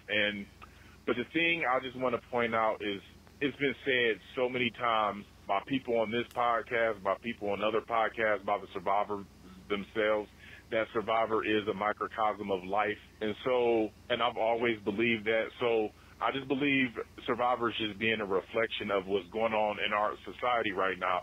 So there's not going to be that true sense of escapism from it, because it's always going to reflect what is happening in real life. Otherwise, it wouldn't be real. It's a social experiment. And so I just want people to kind of roll with that and just remember that different stories do need to be told. And I think the show is trying to do its best, and I think the players are trying to do their best. I don't think anybody is deliberately sabotaging themselves. I want to believe the best about the show and the players, black, white, or whoever, any people group that you can place any castaway in. So whatever population they represent. But I just look forward to hearing everybody else's feedback from the remaining episodes I need to catch up on, as well as this finale one. Joanna and Stacey, you did a fantastic job as always. I'm looking forward to hearing from everybody else next season again. So I'm just glad that Survivor's here again, and hopefully we continue to get it. So screw Corona. All right. Take care, everybody. Bye. Thanks, Brandon. All right. Good job, Brandon. Okay. Here's the deal. Going into the finale, you would have probably been pretty nervous because you would have been in the bottom with Drew. Absolutely tied with Drew? Yep. Going into the finale, you would have had the same score as Drew. However, you did gain 9 points in the finale out of the 55 available points.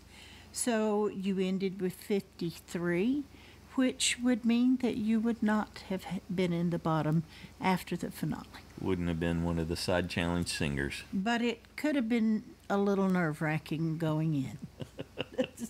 There we go. So you make from that what you will, what you should or should not have done. Thanks again, Brandon. Next up, we got a call from Kim. Hi, Joanne and Stacey and Survivor fans. This is Kim from North Carolina. I was just thinking a couple weeks ago, this JSFL is stressing me out so much. I'm going to continue to do the podcast and everything, but I'm going to quit playing that game. And then I picked Erica to win, and she was my USB, and now I have a pretty high score, and I'm feeling like I still maybe don't want to play again. Maybe I should go out on a high note. That's what happened the last time I threw darts. On my last throw, I stuck all 3 darts in the bowl, so I just have never thrown since. So just a few thoughts about this season. I'm always happy when there is a season of Survivor and a season of Joanne and Stacey's podcast. I can take or leave Jeff talking to the audience, but I did enjoy seeing some of the behind the scenes, all the people that were there and the camera crew and all that. The idol play is not interesting when everybody knows who has an idol. Like everyone else, I would like to see more interaction between the players back at camp and the providing of the food or the search for the food, just more day-to-day interaction so that we can really get a sense of what the relationships look like. The edit seems designed to keep us confused, which I guess is how they generate interest, but I'm interested anyway. I really don't need that. Just show me what's going on. I haven't watched the reunion show yet, so I don't know that it's going to make a difference to me whether they have it right there on the island or not. From what I saw so far, I don't really care. I'm surprised by the Xander as GOAT situation. The edit seemed to imply that he was a stronger candidate for winning than he really was, and I do hope to see him again on a future season. The jury was less salty than I thought they would be, so I like that. I hope in March Cameron and I can get together and do feedback again.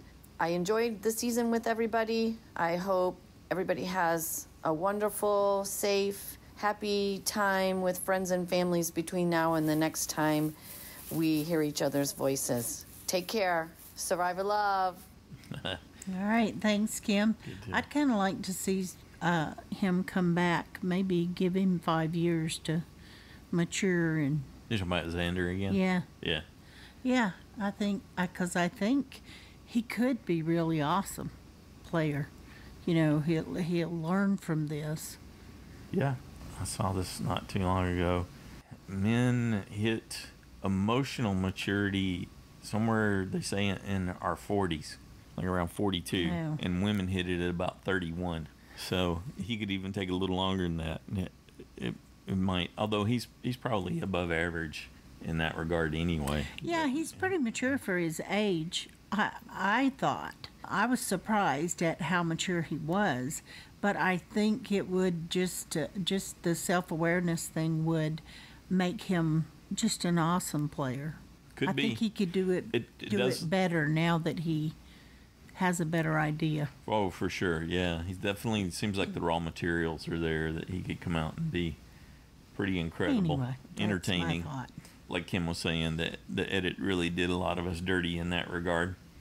Thanks, Kim. Next up, we got an email from Nicola and Jackson. Hello, Survivor family. I just wanted to drop in and say Jackson and I wish you all a happy, healthy, and safe holiday season. I am looking forward to watching the final few episodes with him over the break. I watched part of the final episode and I know who won from the media, a worthy winner, but I am going to enjoy watching it all play out with Jackson. A huge thank you to Joanne and Stacy for keeping us all connected. See you all in March. All right. Thanks, Nicola. Hope you and Jackson have a happy holiday. Up next, we have a call from Cameron. Hey, Joanne and Stacy and Survivor fans. This is Cameron from North Carolina. It's over. It's already over. That was really quick, and 42 will be here before we all know it. But wow, that season definitely did just kind of fly right by. I'm glad we're getting another one soon enough. Anyway, to the episode, the finale, everyone. I think it's safe to say that Ricard might have gone on to win the entire episode had Erica not received that one advantage. Now, I didn't like Ricard that much early in the game. I could go back and listen to my old podcast recordings, and I'd say I didn't like what he did to JD, what he did to Brad. I thought he was kind of heartless. But as the merge went on, he definitely had a heart, and he showed it a lot. I started to like him quite a bit. I think he deserved to win the $1 million out of who was in the Final Five, frankly. So it sucked to see what happened because I thought he definitely got screwed. Erica was just moments ahead of him in that Final Five immunity challenge. She won it because of an advantage. Ricard went home because of it. Very unfortunate, but this was a very twist-heavy season, so I won't sit here and complain too hard when there's been so many other instances of a little bit of screwiness going on this season. So unfortunately, Ricard was just a victim to the diplomacy of one of many, of course. The final immunity challenge, Xander proved on that one that the strategy is very well to stay still. Like, maintain your focus, maintain your balance, because he was so slow. I thought he was going to fall. But focus is definitely more crucial on that than speed or anything. So if you can get that focus in right away, you'll be good in that challenge. I think he ran his mouth a little bit too much, though. When he was talking to Deshaun and to Heather and to Erica about who he's bringing to the final tribal council with him, he shouldn't have played his cards. I think, honestly, one route in which Xander could have wound up winning the game, seeing as he didn't, was had he gone with his gut, had he done what he'd say he'd do, and put himself up against Erica, yes. Erica might have been bluffing to him, like, oh, haha, look at me, I can't make fire, you gotta take me to the final three now. But if he wanted to, he made a big move, because we saw the jury voted for Erica to win, so it would have been a big move, perhaps, if he had taken out Erica on his own by pinning himself against her in the fire challenge and taking her out. That might have been the resume boost he needed to win $1 million.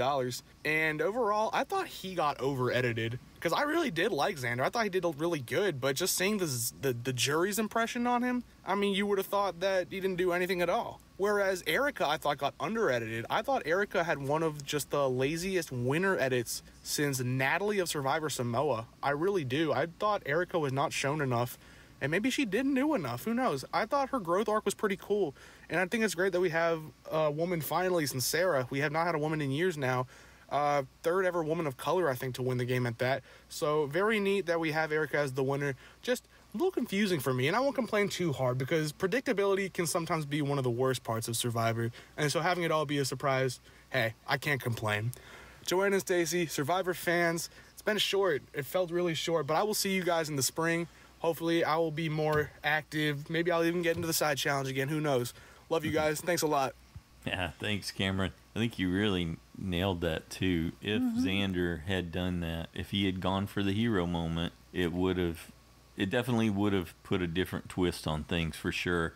And Erica has said in interviews if she had had to go up against Deshawn or Heather, they would have beat her in fire making. So she wasn't, that was really her skill level. She said, I can make fire, but in that kind of a competitive environment, she didn't think she would win.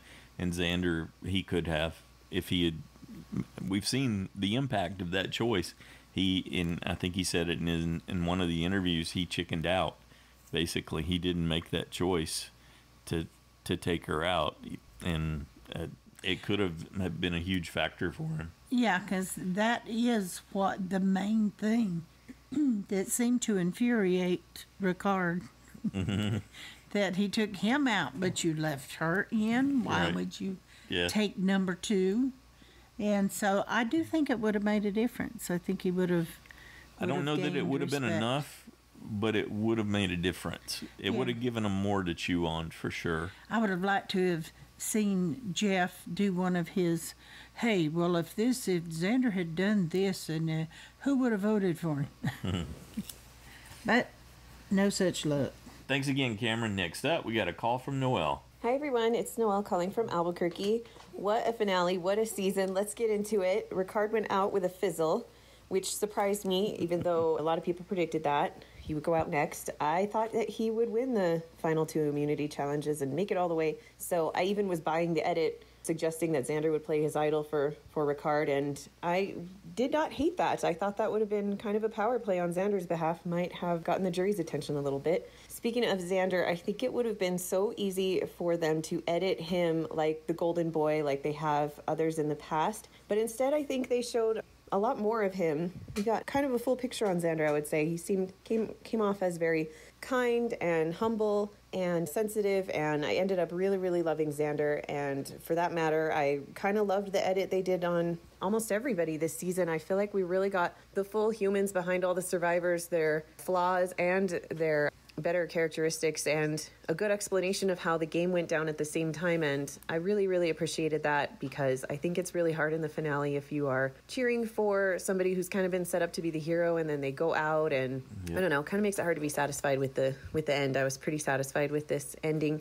Deshawn, I finally started to like him in the last episode. I haven't liked him before, ever since I read in his bio that he doesn't like being told what to do. I wrote him off as childish, and I'm really glad that in Tribal Council Shan brought up the question of whether or not voting her out really constituted a betrayal to their culture, because I didn't want to comment on his last 2 tribal councils. Sorry, I guess it was just 1 tribal council and then it went into the next episode, but his last 2 episodes, because based on interviews with Shan after she was voted out, I was sort of feeling like him voting her out constituted a betrayal to his culture, but that's really not for me to comment on. And so I'm really glad that Shan and Deshawn addressed it in Final Tribal, and that she was satisfied with his answer. I was satisfied with his answer. Like I said, I really ended up liking him in that final episode. I think maybe he just needed to hit rock bottom or something, and then we got to see the real Deshawn, I feel like, finally in the very end.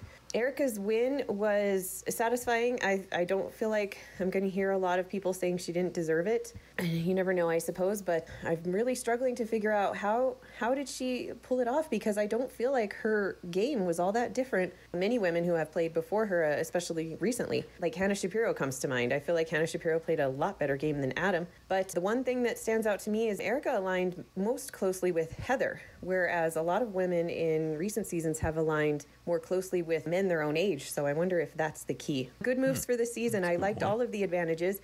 I don't even mind the hourglass smashing. I don't think that you should rest on your laurels when it comes to anything in Survivor, and that includes having a quote-unquote 1 immunity.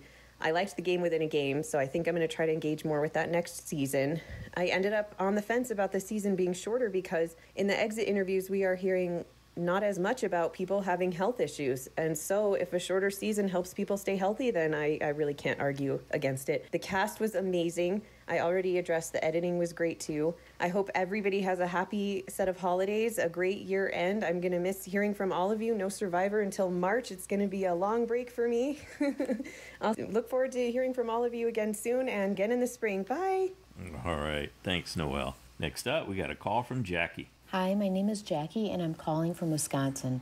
This is my first time calling. My son actually insisted I call, as it actually looks like I came in second in the JSFL this year. It honestly feels like I won the lottery. Since going into the finale, I only had 43 points. I wanted to tell Joanne that she's right when she says that anything can happen in that final JSFL round. I listen to the podcast every week, and I really enjoy it. Here are my random thoughts on this week, as well as the whole season. I found myself rooting for Xander in the finale episode, despite the fact that throughout the whole season, he wasn't my favorite. It really shows how much we're influenced by the editing of the episode. I had Erica as my USB, obviously, so I'm happy she won. I was surprised she got so many votes. I didn't care for the after show as much as past seasons.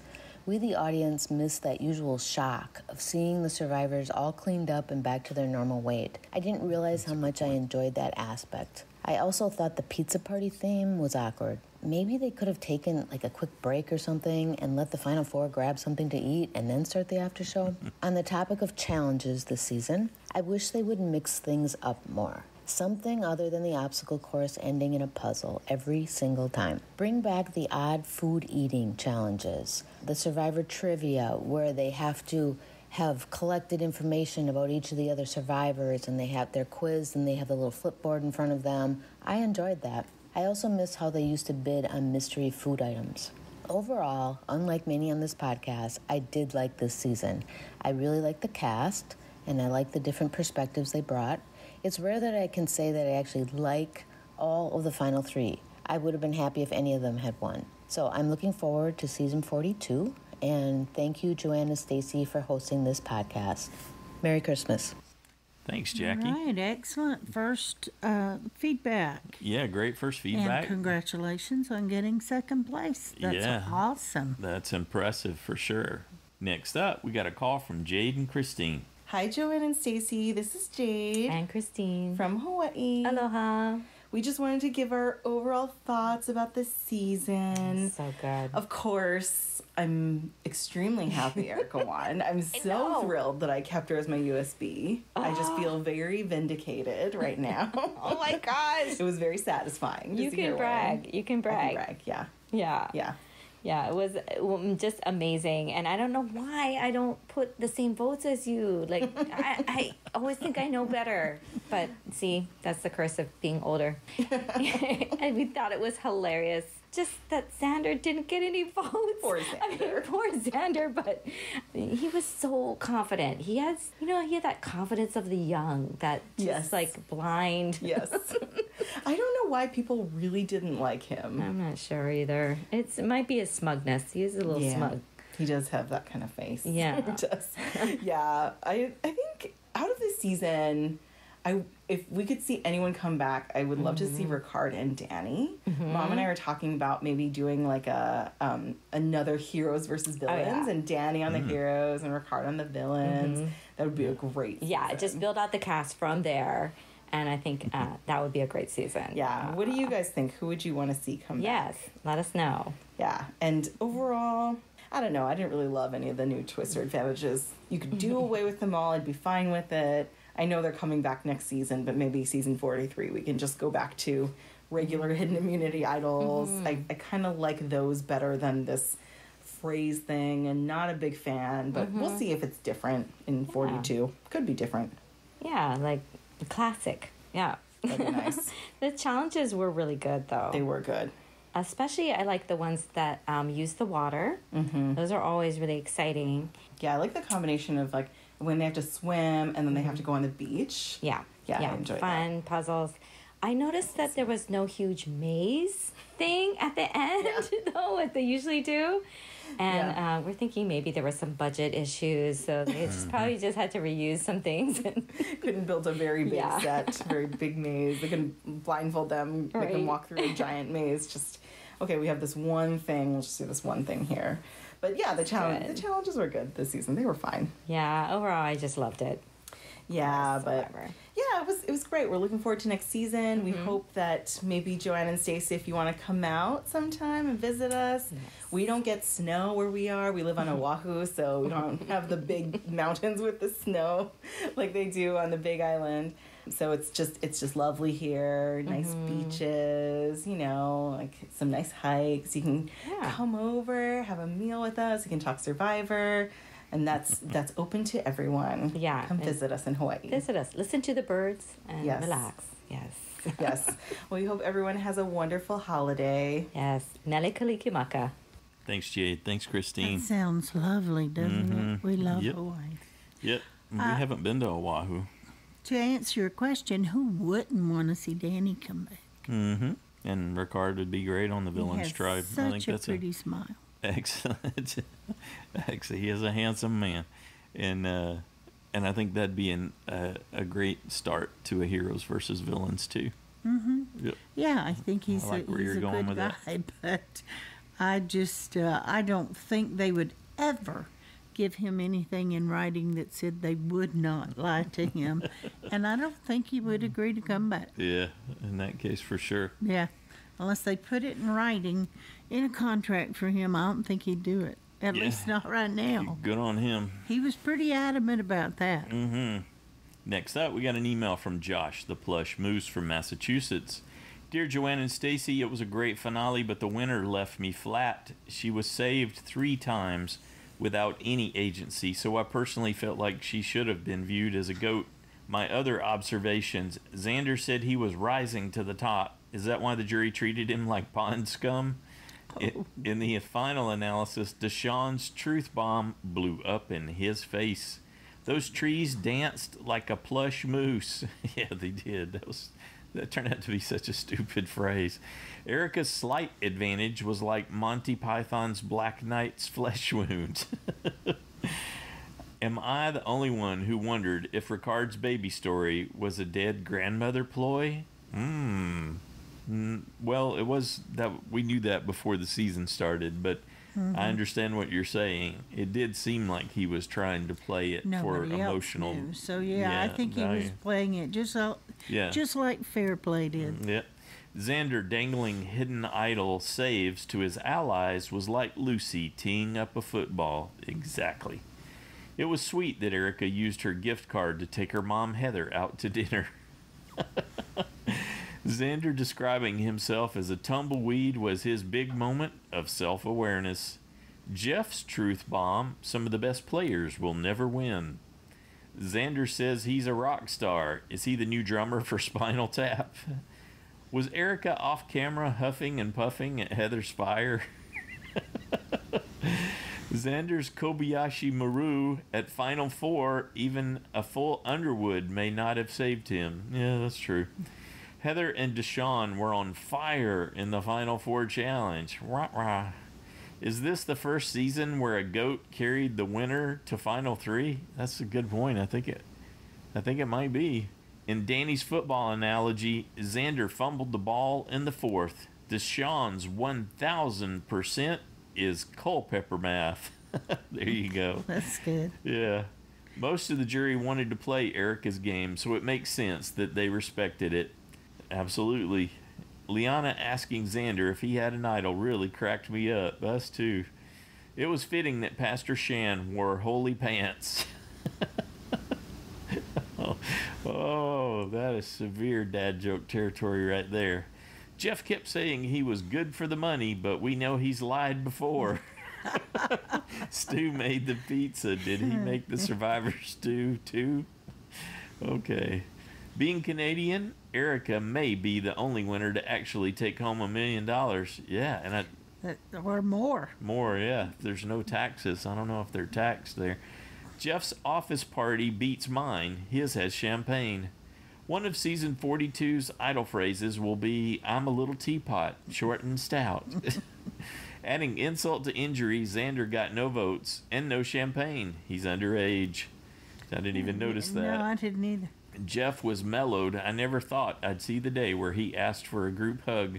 Anyway, that's it for me for season 41. Thanks, Joanne and Stacy, for all you do. I can't wait to hear what the other fans have to say. Happy holidays, everybody. See you in the spring. Thanks, Josh. Thanks for all of your efforts, Josh. Yeah, killing it as usual. Next up, we got a call from Jill. Hi Joe and Stacey, hi Survivor fans, Jill from the Outback here. It's a really stupid hot day outside. I've turned off the air conditioning so I can get a bit of peace and quiet to make this recording.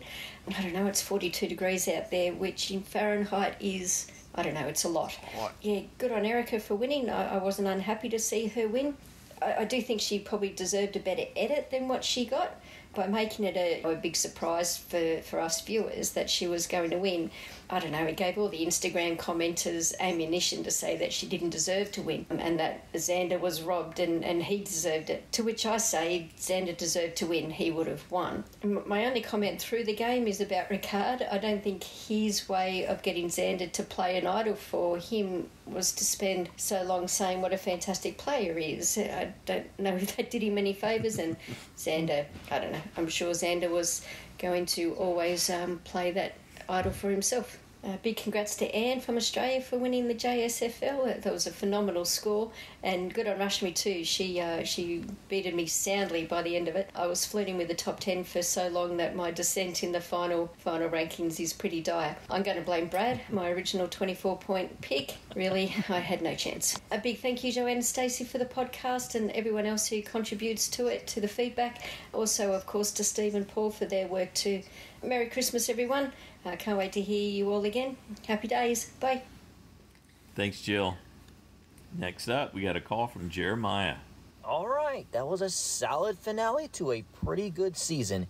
Hey, everybody, it's Jeremiah here with some final feedback for this season. And I pretty much had the same feeling you guys did. Thought it was a really good finale. I really enjoyed it quite a bit.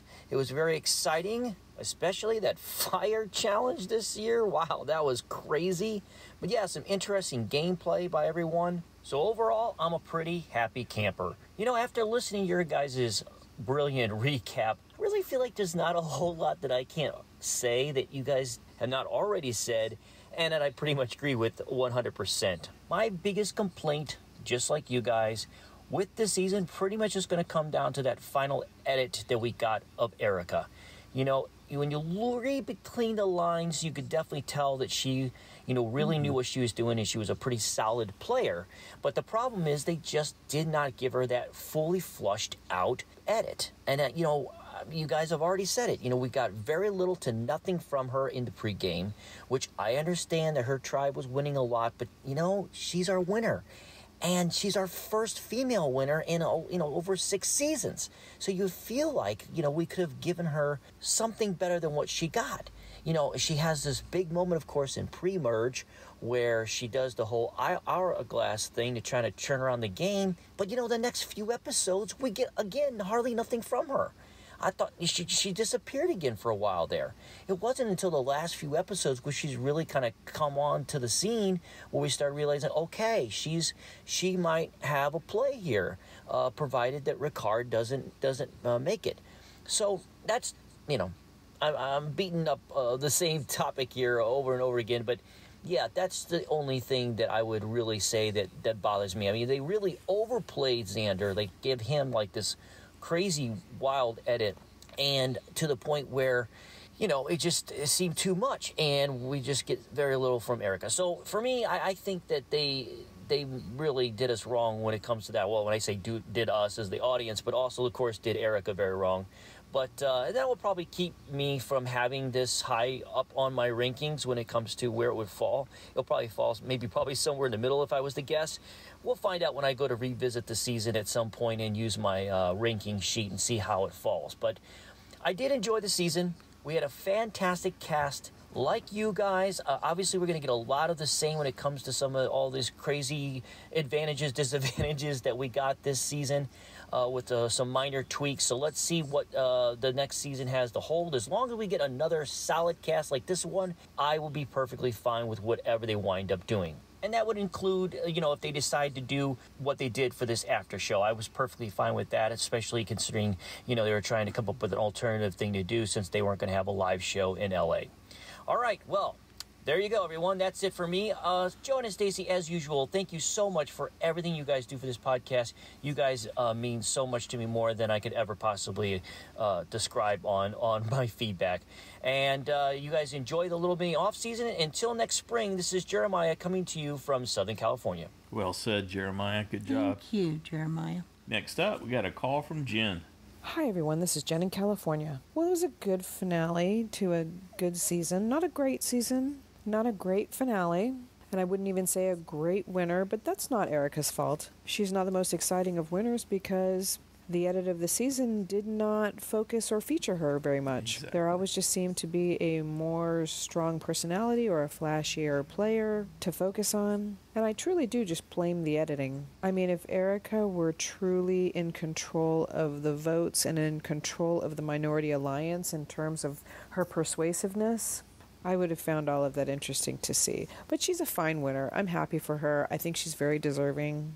I felt bad that Xander was shut out, especially since after Ricard was gone, he was featured as the most dominant player. Again, I think it was just kind of a wonky edit. Speaking of which, we finally got to see Xander's background story. I think that was just too little too late. It's the final episode of the season, and it's like they were just introducing him to us.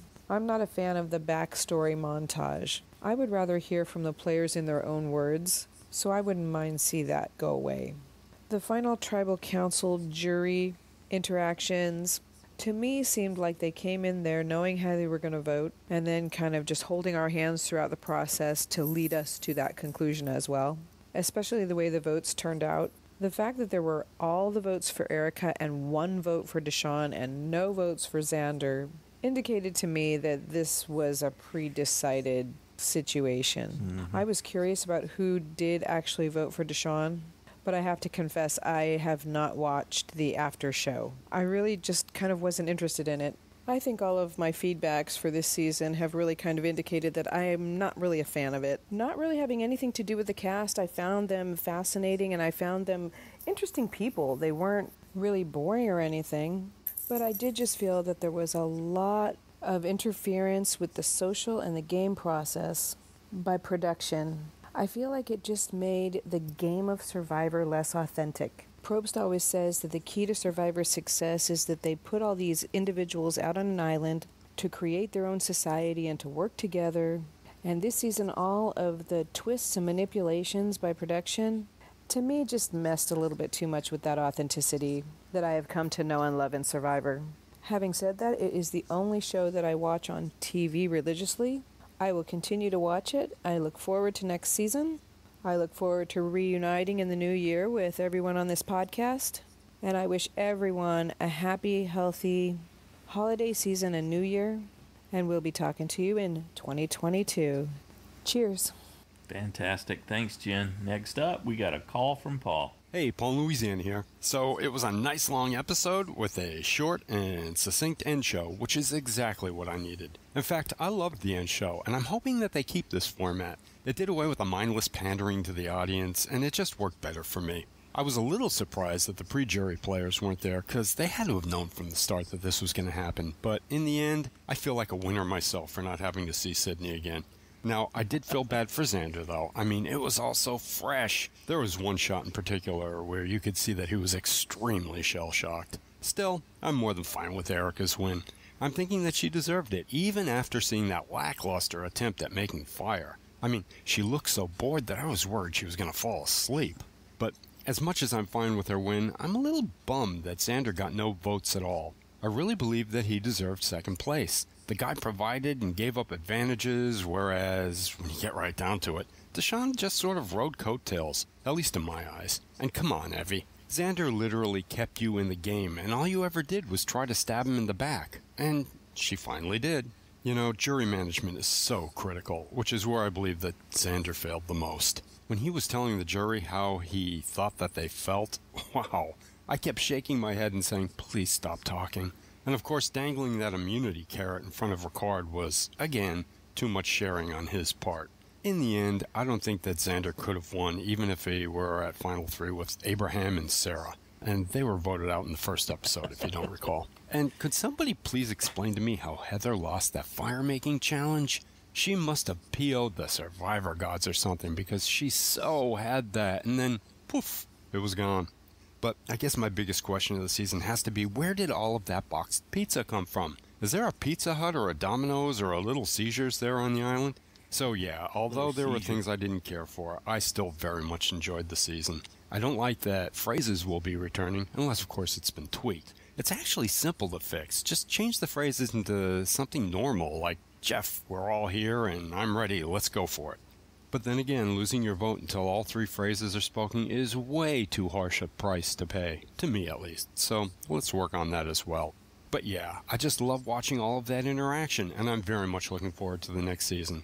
And a bit off topic here, but I'm thrilled that we're getting an amazing race in between 41 and 42. That'll get 42 here even faster for me. So to everyone out there, I thank you for your input over the past weeks. The participation here has been amazing. And thanks, Joanne and Stacy, for making Survivor 1,000 times better due to your hard work. Please know that you are so very much appreciated. I guess I'll catch you all in March. Hear you then. Bye. Thanks, Paul. I like that, Little Caesar. I don't think I've heard that before. Oh, he said he meant Little Caesars, but... Okay. But that's kind of a thing they do. And so he's like, oops, and I actually said it when I wasn't talking to Russ. Okay. But anyway, that was cute. Well, goodness, March. That's a long time. Seems like it, but I bet it will fly by. Oh, well, I know that it will for us. It always seems certainly the older you get, the more time picks up speed. Speedy. Yes. So, is there anything else you wanted to talk about that we haven't talked about already? What for season 41? Okay, we got 41. Where does this rank for you? Is it top half, bottom half? I don't do rankings or anything else. I never do. Top or bottom? That. I can't do that. Just the top or bottom. That's all. You got to just divide in the by middle. 2. It's in the middle. You think in the middle, mm-hmm. huh? I've been thinking that it's at the bottom for me. Yeah. It's for the same reason that the original Fiji season has always been in the bottom for me and it was production, having that haves versus have-nots. Production messed that season up. Yep. And as we've been going through this, and I've been hearing everyone talk, and I thought, oh, they did it again. That's effectively what they did here. And that doesn't mean that there aren't castaways here that I didn't thoroughly enjoy. And, you know, I enjoyed cheering against some and cheering for others. And well, even Fiji had a great cast. Yeah, there's the cast. Yeah, definitely. There were some good cast members on there. I mean, it gave us Yao Man. It gave us Earl, great winner there, too. Mm-hmm. But it was just a mess of a season, and the production, these ideas with the Beware advantages, and I just think it would be hilarious for 42 if everyone looked at it and went, no, can't afford it, I'm out. I don't need that kind of risk. I'll go look for an idol or something. I'll pass on this. I don't like to see them go hungry. Well, there's that too. Go hungry, and there's like starving to death. Yeah, so they made everybody the have-nots. That's essentially what they've done with this brilliant idea. I understand their reasoning, and they wanted to get them into it, but I thought it was a little excessive. Yeah, maybe they'll adapt a little in that regard. Who knows? I'm anxious and looking forward to finding out how things come together in 42 and meeting a new group of people who are willing to take on this challenge. Absolutely. And, big thanks to all the folks that were the cast that we had here. Like you said, there was a good cast. It got all wonky with the edit and the production twists and all that stuff.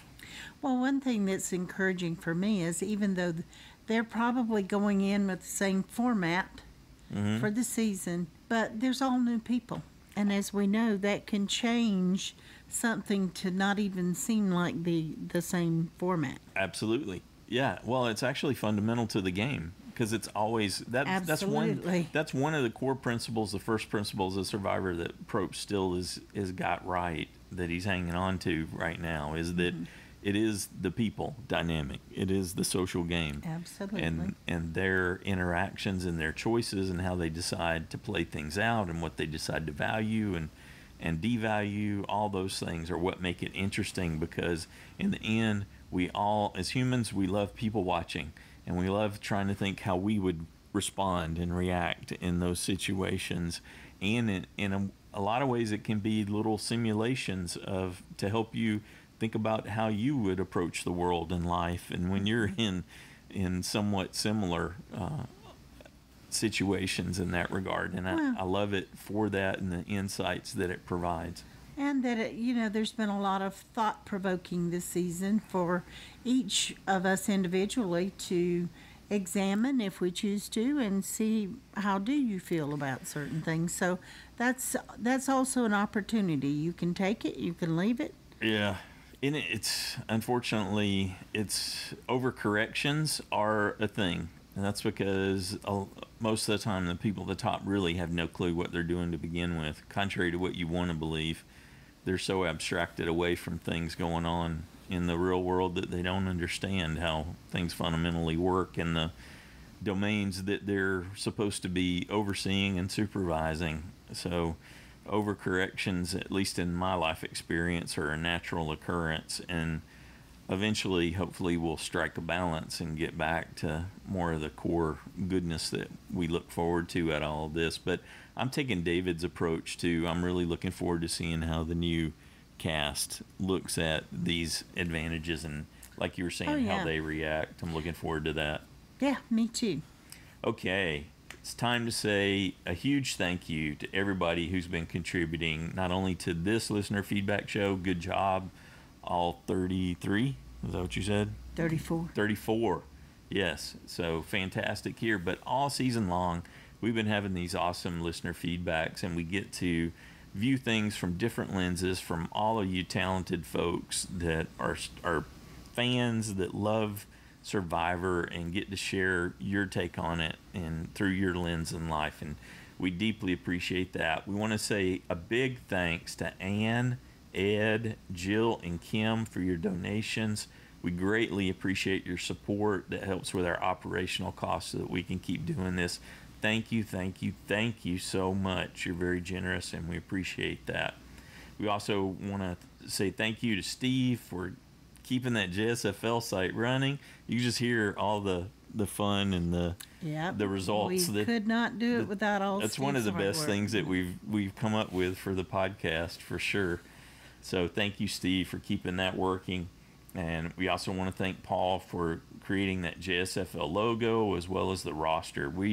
Joanne and I just depend on that roster, and I see people in other forums struggling to keep up with what's going on, and I go, I got the roster. It's right there. All the answers. Makes it so easy for us. And in front of us. So we don't record without it up on the TV screen. Yeah, it's always there.